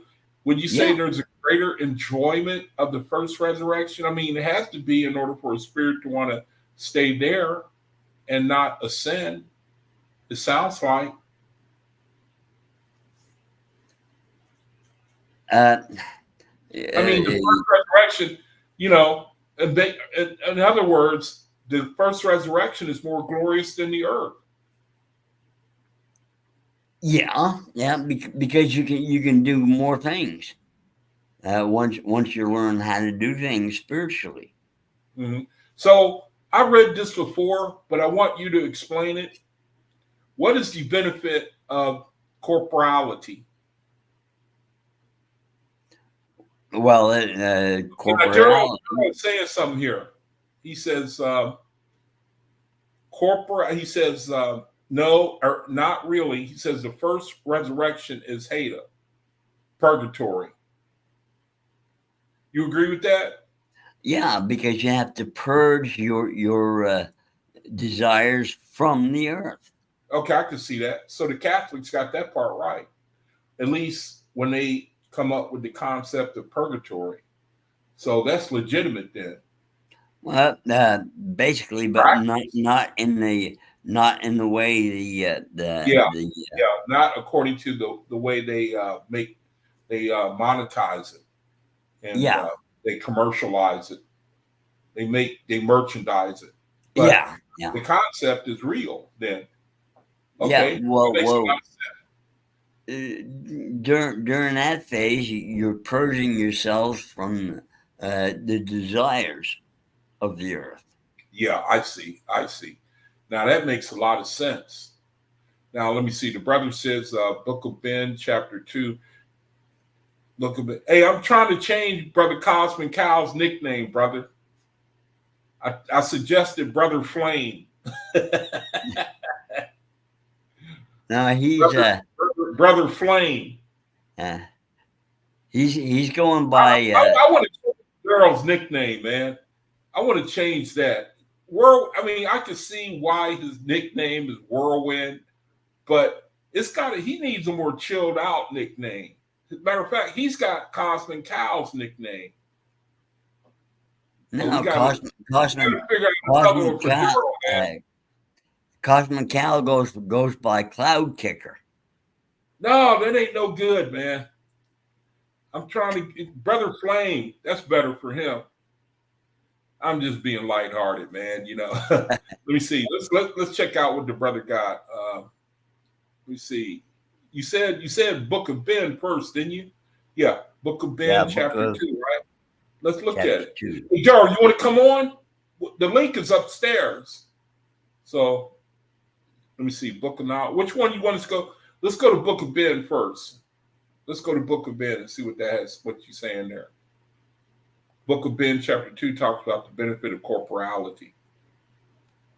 Okay.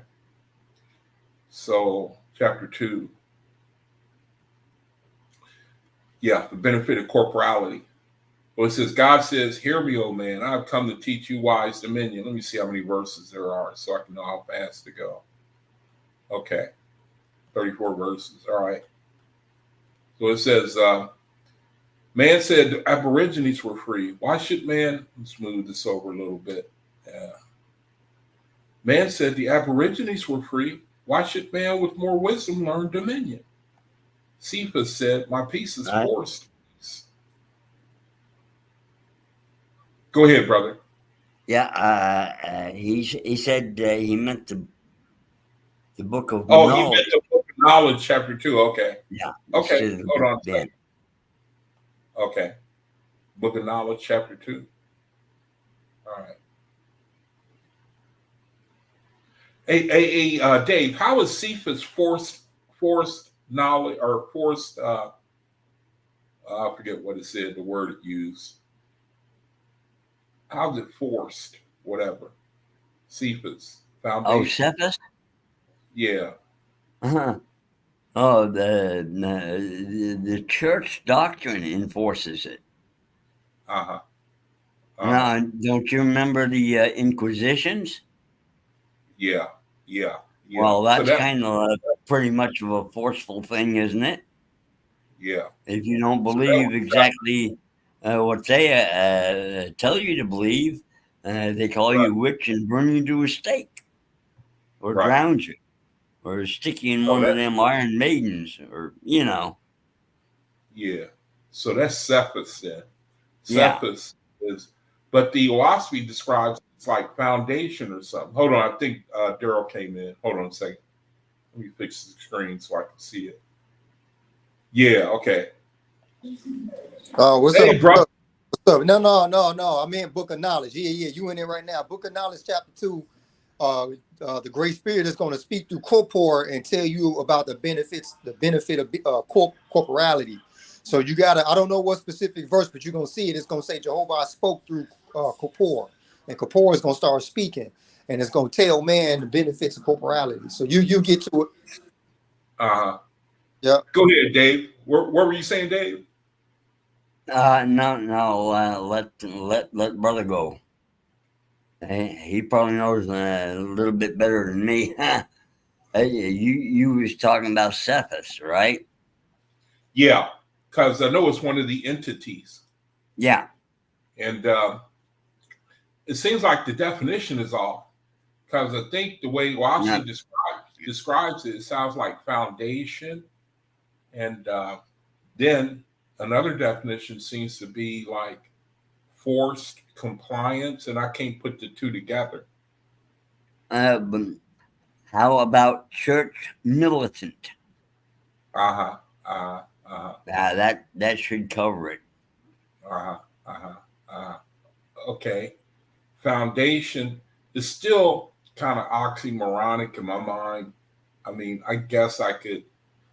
I don't want to force my understanding. Well, anyway, okay, I could kind of see comprehend what Cephas is.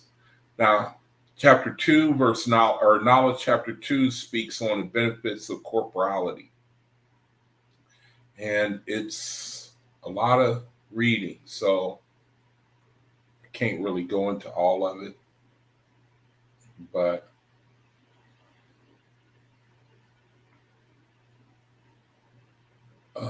so I can't really try to go into it. It's the end of the video, and so maybe another time I can go. I should maybe just go into it tomorrow. I was wanting to go back into the second resurrection and the ark bond. Okay, right here, right there. 37,250, right?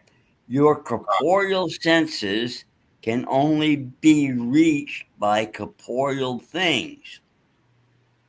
Spiritual things, of which our ideas are part of, can be conveyed by S-force and without idols or images, including spoken words.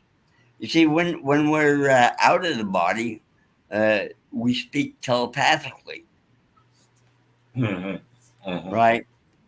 The being we're talking to, we know him and he knows us, he or she, right? In our entirety. It's hard to explain. I don't have humans don't have words for that. But you get the same thing if you've ever seen any of the NDE videos I put up. You see, they know, right? It's a knowing, right? No guesswork, right? You can't hide anything. And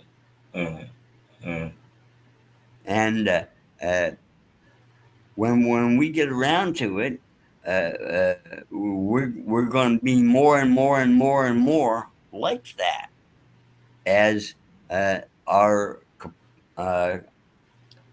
Earth ages and we come upon autumn and winter.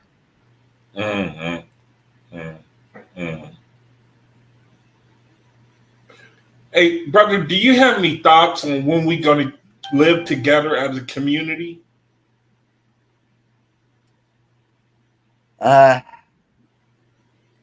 There's got to be a whole lot of changes go on first.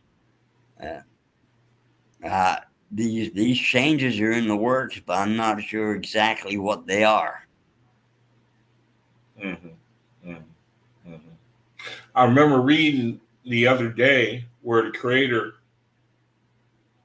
it's like he was answering the thought in my mind where a lot of people, they think like, why doesn't it happen suddenly?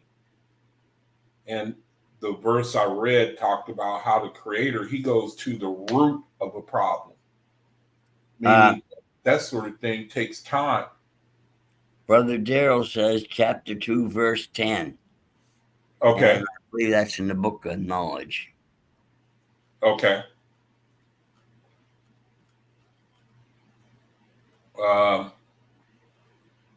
Corporate said, is the earth not good? That you turn away, calling heaven, heaven. Give me light from your far off worlds. Endow me with signs, miracles, and prophecies. I will not discourage you, but you should be wise and happy in your dwelling place. Are these not to be desired greater than all other things? To this end, the cosmic era has come, not to carry man up to heaven, but to found the Father's kingdom on earth. You have wisely asked, how shall a corporean's life affect his life in the next world? That was exactly my question, man. And forgive me if I say, you brethren, you just astound me, man. You know, all you brethren who share this word. I just have to admit, I'm in awe of you, brethren. I don't think you brethren are real. I think your spirits sent down. This is just too amazing. That's exactly the question I was asking. It says, hear me then and be wise in your corporal judgment, for I am corporal. Hear me then and be wise in your judgment, for am I corporal, not Jehovah's? He says, science is great. Great learning is great. truth is great. But a greater than all is to know how to be happy, man.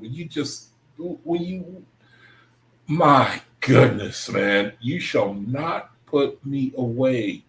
Saying all earth is, man, oh my goodness, man. I'm sorry. I am so sorry. I just get overwhelmed, man.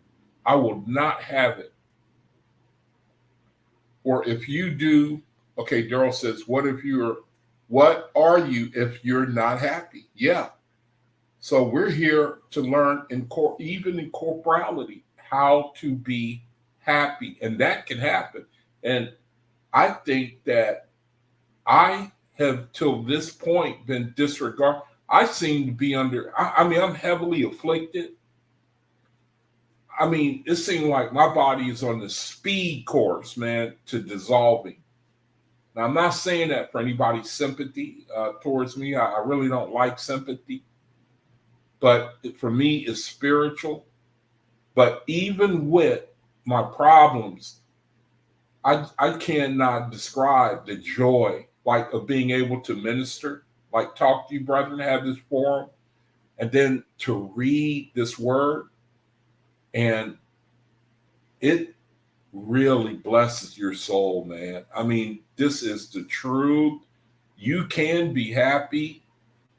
You shall not put me away saying all the earth is sin. There is joy in this thing, man. There is joy in the OAHSPE. The word is totally out of this world. I will not have it. For if you do not benefit in Jehovah's person, that which is seen, how can you attain the spirit that was this is killing me, man. I'm sorry. I'm sorry, man. It says, for are the two his person and his spirit not all one? This is killing me.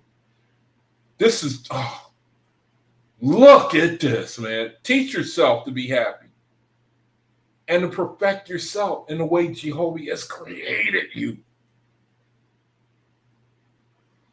Tay said, now I will be wise in you, O Jehovah.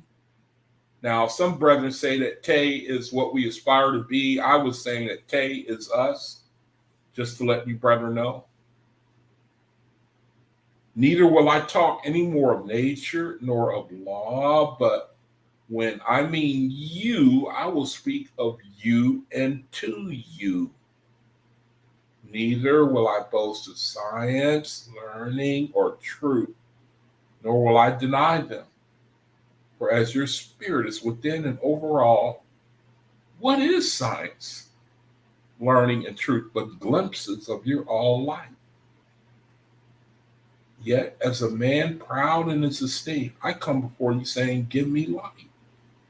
I've looked over the broad earth and found it full of sin, misery, and death. I will not pray to you to remove these things. I will not meddle in your affairs. What more is it at best to pray than to beg? By your spirit, I am no beggar. As you go forth in majesty, so am I, your son, inspired to go likewise forth in your behalf. If you have filled this world full of darkness, sin, misery, and death, what more can I hope to find in heaven? Are they not both work of your hands? My hope is ever looked ahead for the achievement of happiness, but when the time comes, I am sorely tried. My judgment teaches me, therefore, that heaven can be at most only a little improvement over earth. Then give me light, O Jehovah, for I would answer the children of darkness with good argument and teach them to glorify you in your works. Then Jehovah answered through his son Uz. So we're going to get the meaning of darkness and misery and death. It says, Uz said, behold me my power, O Tay. I'm the fourth dimension. The vanishment of things. Disillusion of things. I am the fourth dimension.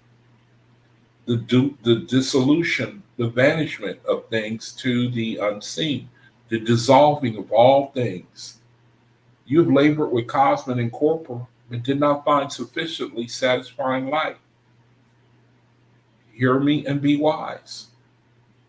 This, your corporal body, is mine. This, your corporal body, is mine. Uz says your corporal body is mine because the ultimate disillusion of it. This, your corporal body, is mine. Your flesh waits for me. And the moment you relinquish your hold, I will molder your corporal body into dust. Now, this may seem strange. Oh, Daryl says you can stop there. No, I want to keep going. I want to keep going, unless you want to. You wanted to step in.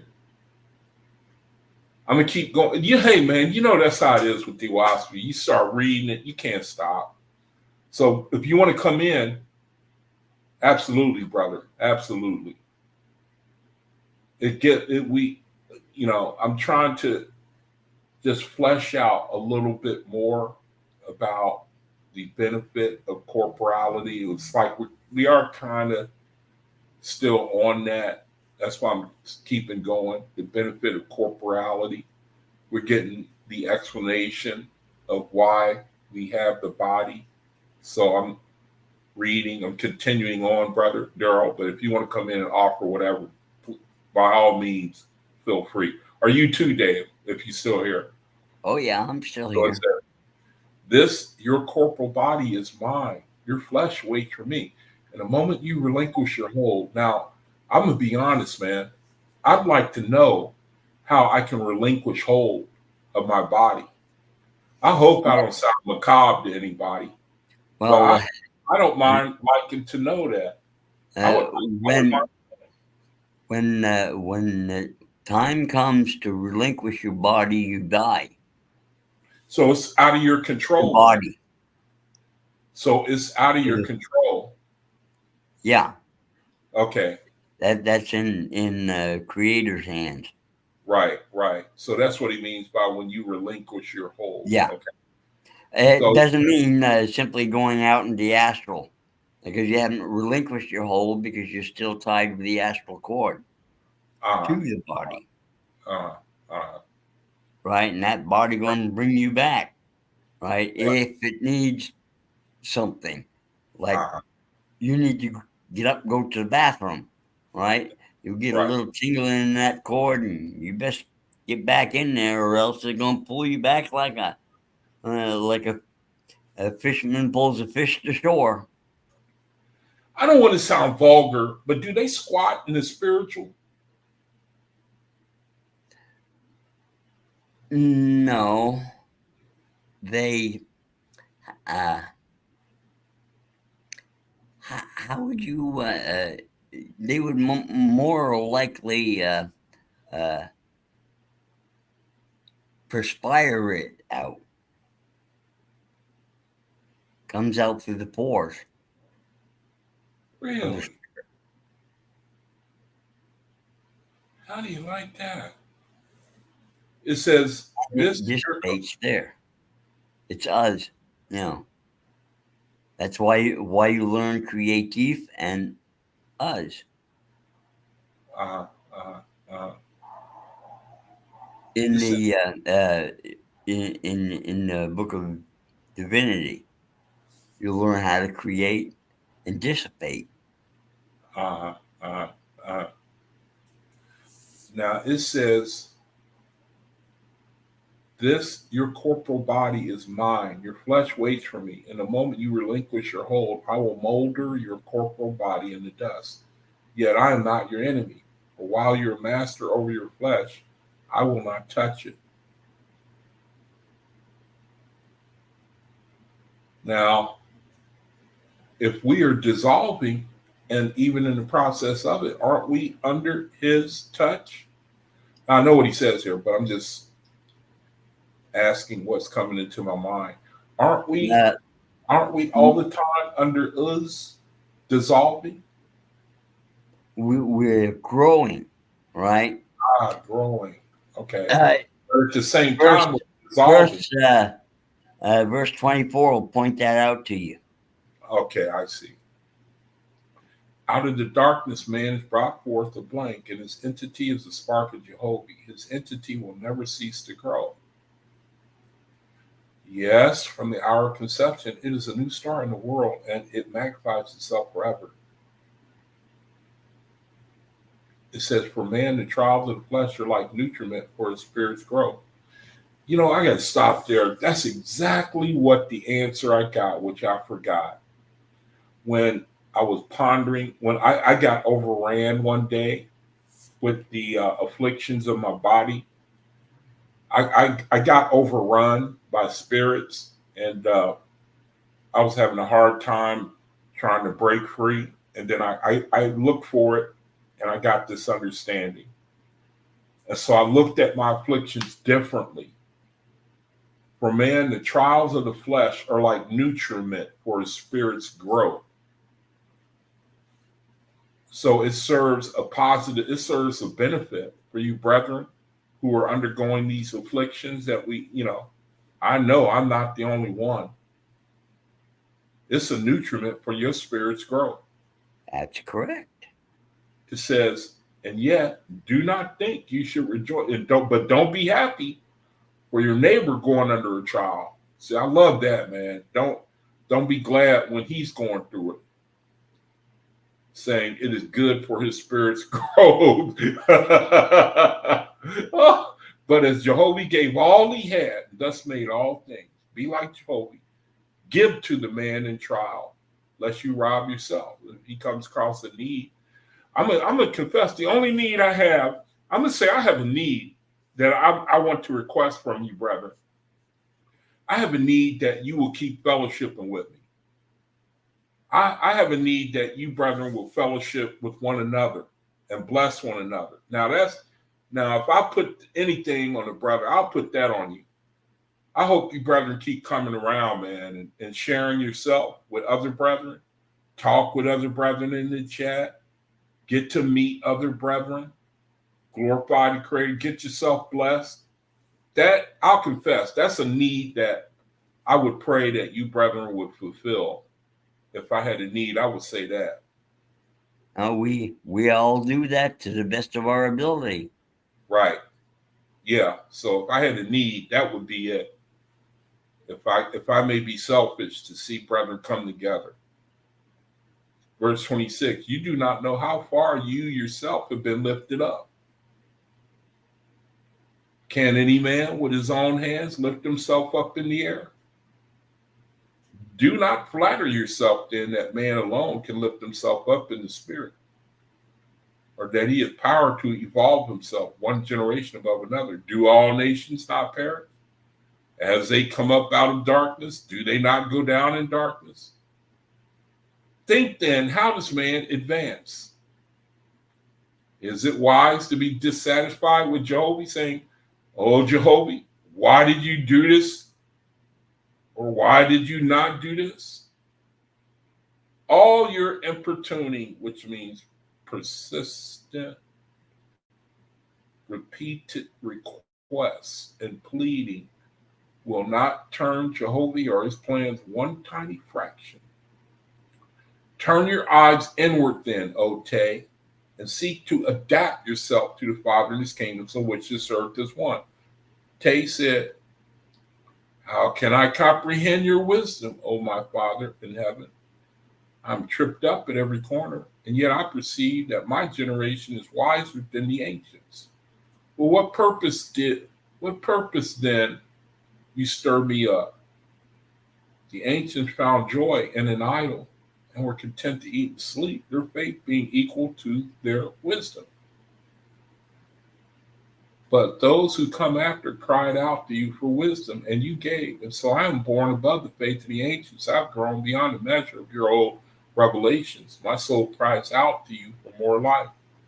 I know that you have enough for all things. Give me wisdom so that I can help myself. If I have been born in darkness, the idols of my forefathers would have sufficed. Hear me, O Jehovah. What I've done, I have measured the earth and its high standing rocks, the mountains you reared up and the valleys you scoped out. Your footstool, the earth, has shown me a record not written by man, and it proclaims the earth to be millions of years old. how then can I shut up my understanding which you gave me and believe the books of the ancients? Yes, I have measured the stars in your firmament and the sun and moon and weighed them, and they proclaim a greater glory to you. Their numbers more than there are drops of water in the ocean, and many of them are 1,000 times larger than the earth. I found them rich in air and water, heat and cold, and they proclaim themselves birthplaces for men, even as the earth is. All right, so I'm going to stop right there. Man. You right, Daryl. Daryl, that chapter got you up. Hey, look, man, this word, it's an addiction for me. I'm sure that it's for you brethren too. The same thing I'm under, I know you brethren are under. And I can't get over it. I just can't. I hope I don't burn out, man, ever. I hope I'm still under the same vibration 1,000 years from now. This is certainly an addiction right here for me. Absolutely, man. Brother Yaquab, don't worry about burning out. Every day gets better and better. That's the truth, man. That is, I was telling Cal a story when we were talking the other day. When I first came in around January of this year, and I saw the OAHSPE and I started reading it and I started getting exposed to it. When I actually got the book, I fell into a mini depression when I started reading it and what it was saying. And I actually said to myself, man, what's going to happen when I tear this book apart? Meaning, what's going to happen? Can the creator keep it up? Because what's going to happen when I learn everything? Can he keep going? Can he keep feeding me? It's doubting the creator that he can keep feeding you like this. And I perceive this is only a fraction, of things to come. So forgive me, man. I'm just being, sharing, and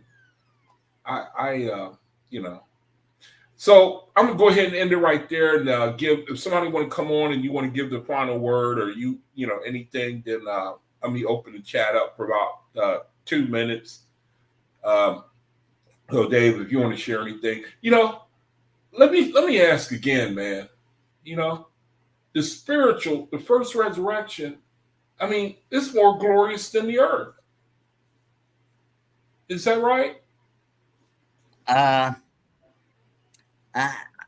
It's different in the way that, if you're an Uzian, it might be hell for you, because you're going to be going around and trying to talk to people who don't hear you. You see, like your friends and your family, right? Right, because you're no longer among them, right? Your body went down into the dust, right? Your spirit survives. This is why you have to go through and up to the tunnel of light. Hey, Gerald, brother. Hey, love and light to you, brothers. Peace and goodwill to you. Hey, brother David, the elder, how you doing? Just fine. Salute, brother Daryl. David, the OG. Man, David, the OG in this thing, man. Yeah. So your question about the first resurrection is not necessarily better. It depends on the quality of your corporeal life, which determines what your situation is going to be in the first resurrection. And so to David's point, if you were somebody that has a low spiritual quality, which is a low spiritual grade, the spiritual grade pretty much translates to quality, the quality of your spirit or the quality of your life. Well, I think I'm coming from the sense of sensory perception. I think a faithless and a Uzian can appreciate great beauty in our surroundings. And I know that all knowledge, well, I think that if not all knowledge, but most knowledge is external, meaning from our environment. The thing I think that I struggle with is, well, I think I understand it, but still it's a thing of enigma to me, and how your surroundings can change for the better, but you can stay the same in your spirituality. You know what I mean? Anybody know what I mean by that? How you can be in a situation, it's a better situation, it's a changed situation, and why wouldn't I would think that a person would appreciate something higher than himself when you're in that condition. Why would you want to stay in the same darkness? And I think I understand it, but I still, I'm just asking. I don't know if you brother understand what I'm saying. I don't understand why people don't change. I know they do ultimately, but you're in a different situation now. It's a glorious situation. You see what I mean?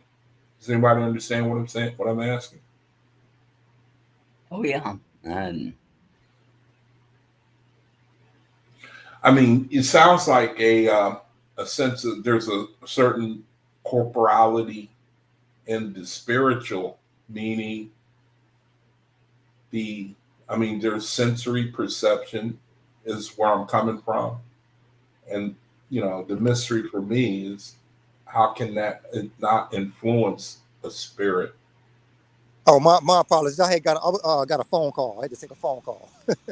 Okay, sorry. Yeah, apologies for that, man. Yeah, my bad for that. No, but as I was saying, it depends on your life as a mortal, what your situation is going to be in the first resurrection, because technically the first resurrection is it's anarchy. It's not organized.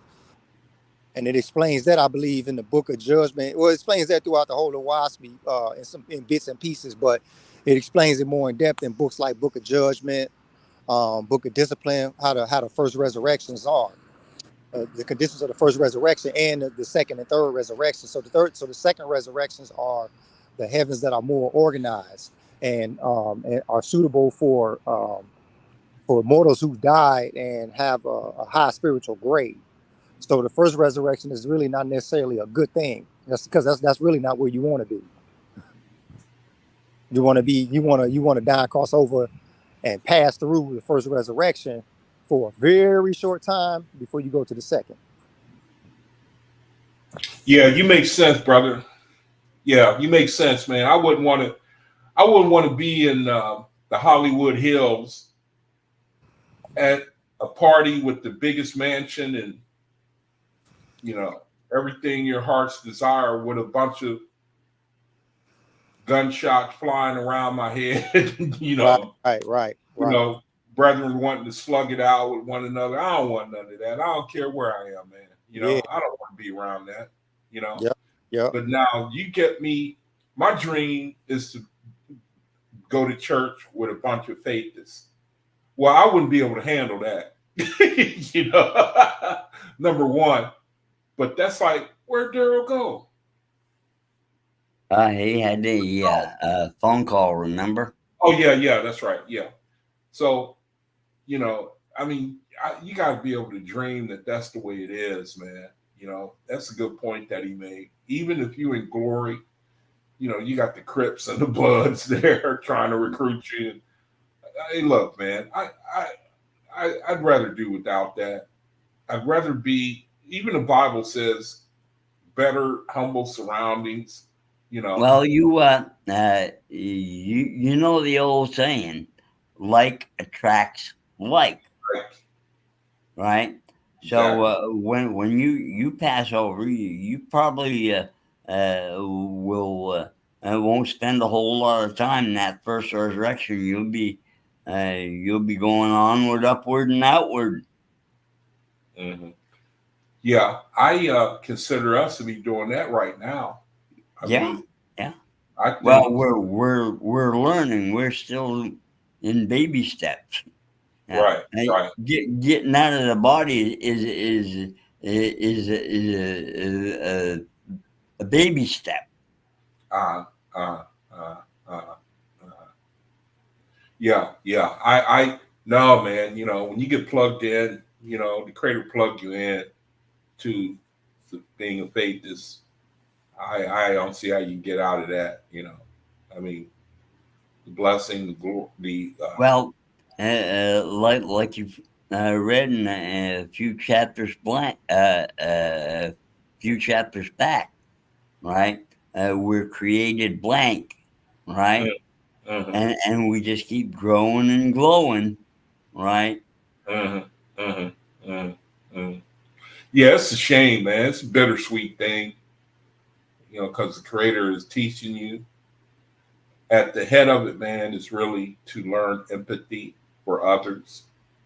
If you can just get on that road and lose yourself, becoming selfless, everything I read in the OAHSPE points to that. That's the keys to the kingdom right there. And then I go back to what the sister was saying, man. Sharice, Dave, did you hear that? What she was testifying of? No, I wasn't in on that time. Yeah, go back to the beginning of the video. Yeah, Sister, I'll have to do that. yeah, I mean the things that some brethren go through, man. How can that be? You know what I mean? I haven't gone through nearly probably what 99% of brethren go. I don't got that testimony. I don't have that. Well, each and every one of us were as individual as snowflakes. So your testimony and my testimony wouldn't be exactly alike, nor Right. anyone else's on this whole world.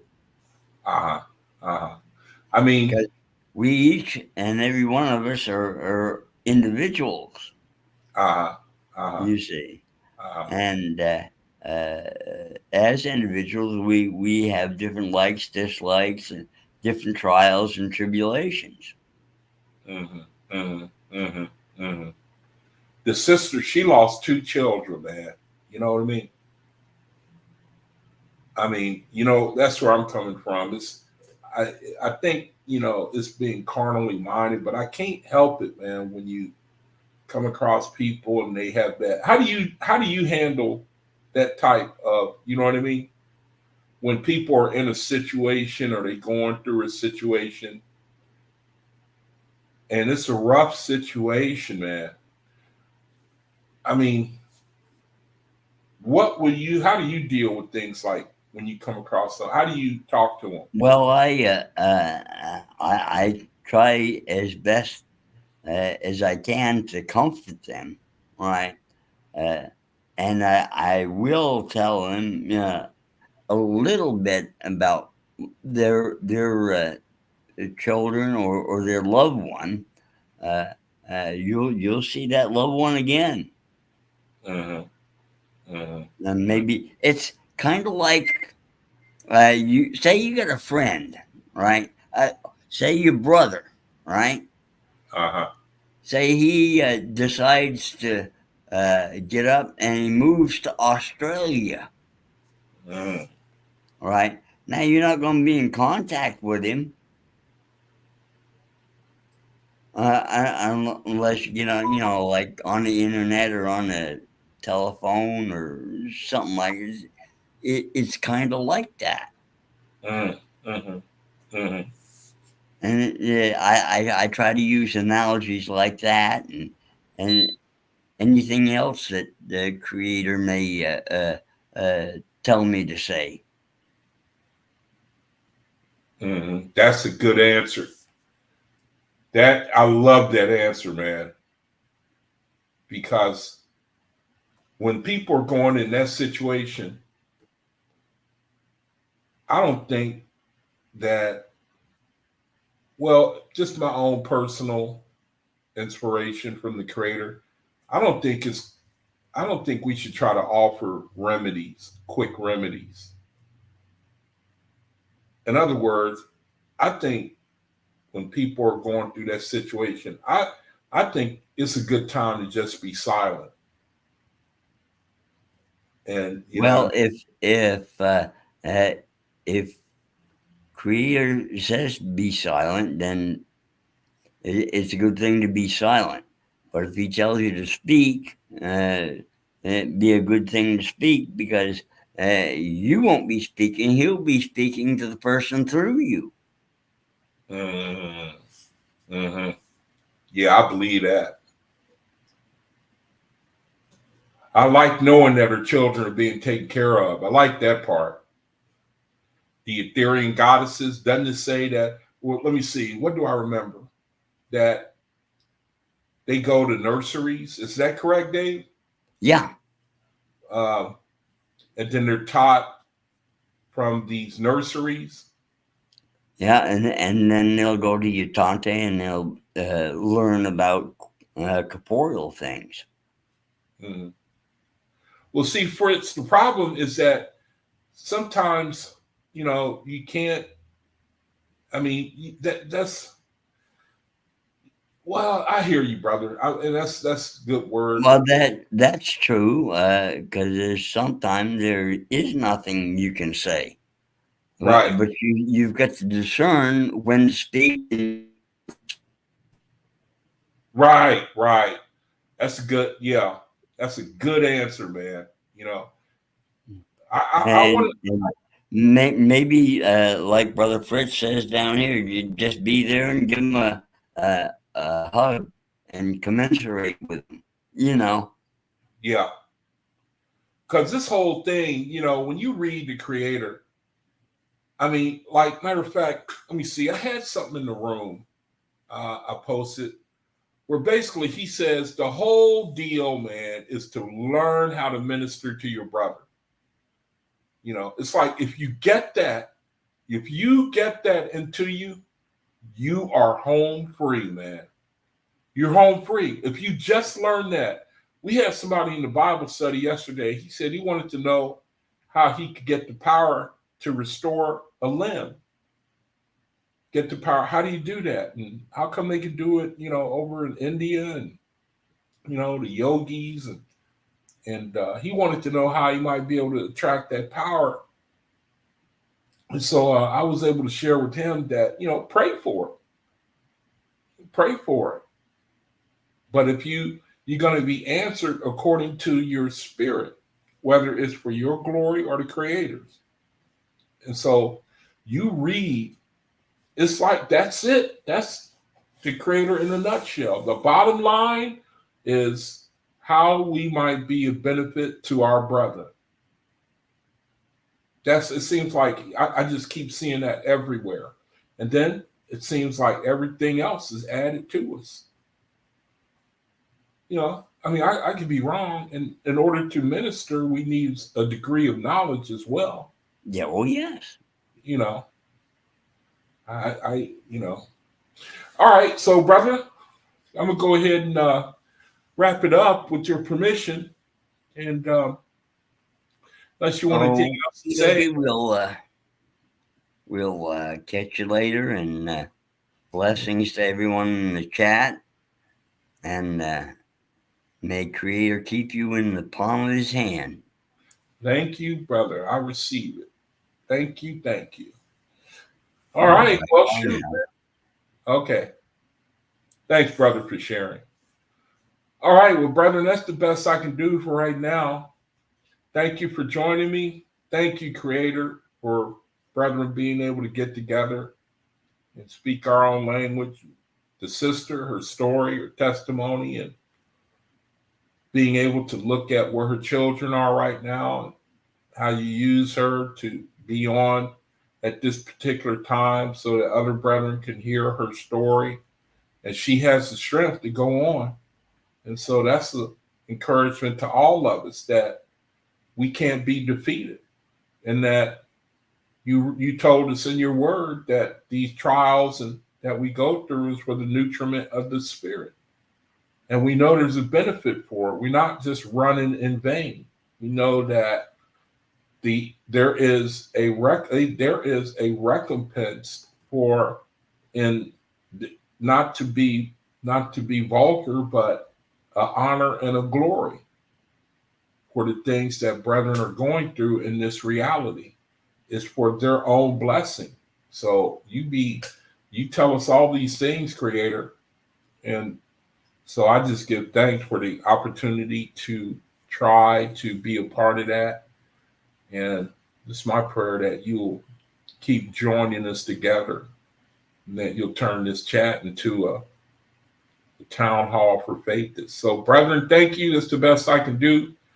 Once again, I want to give thanks to the Creator for this opportunity. Try to be a light while in this reality.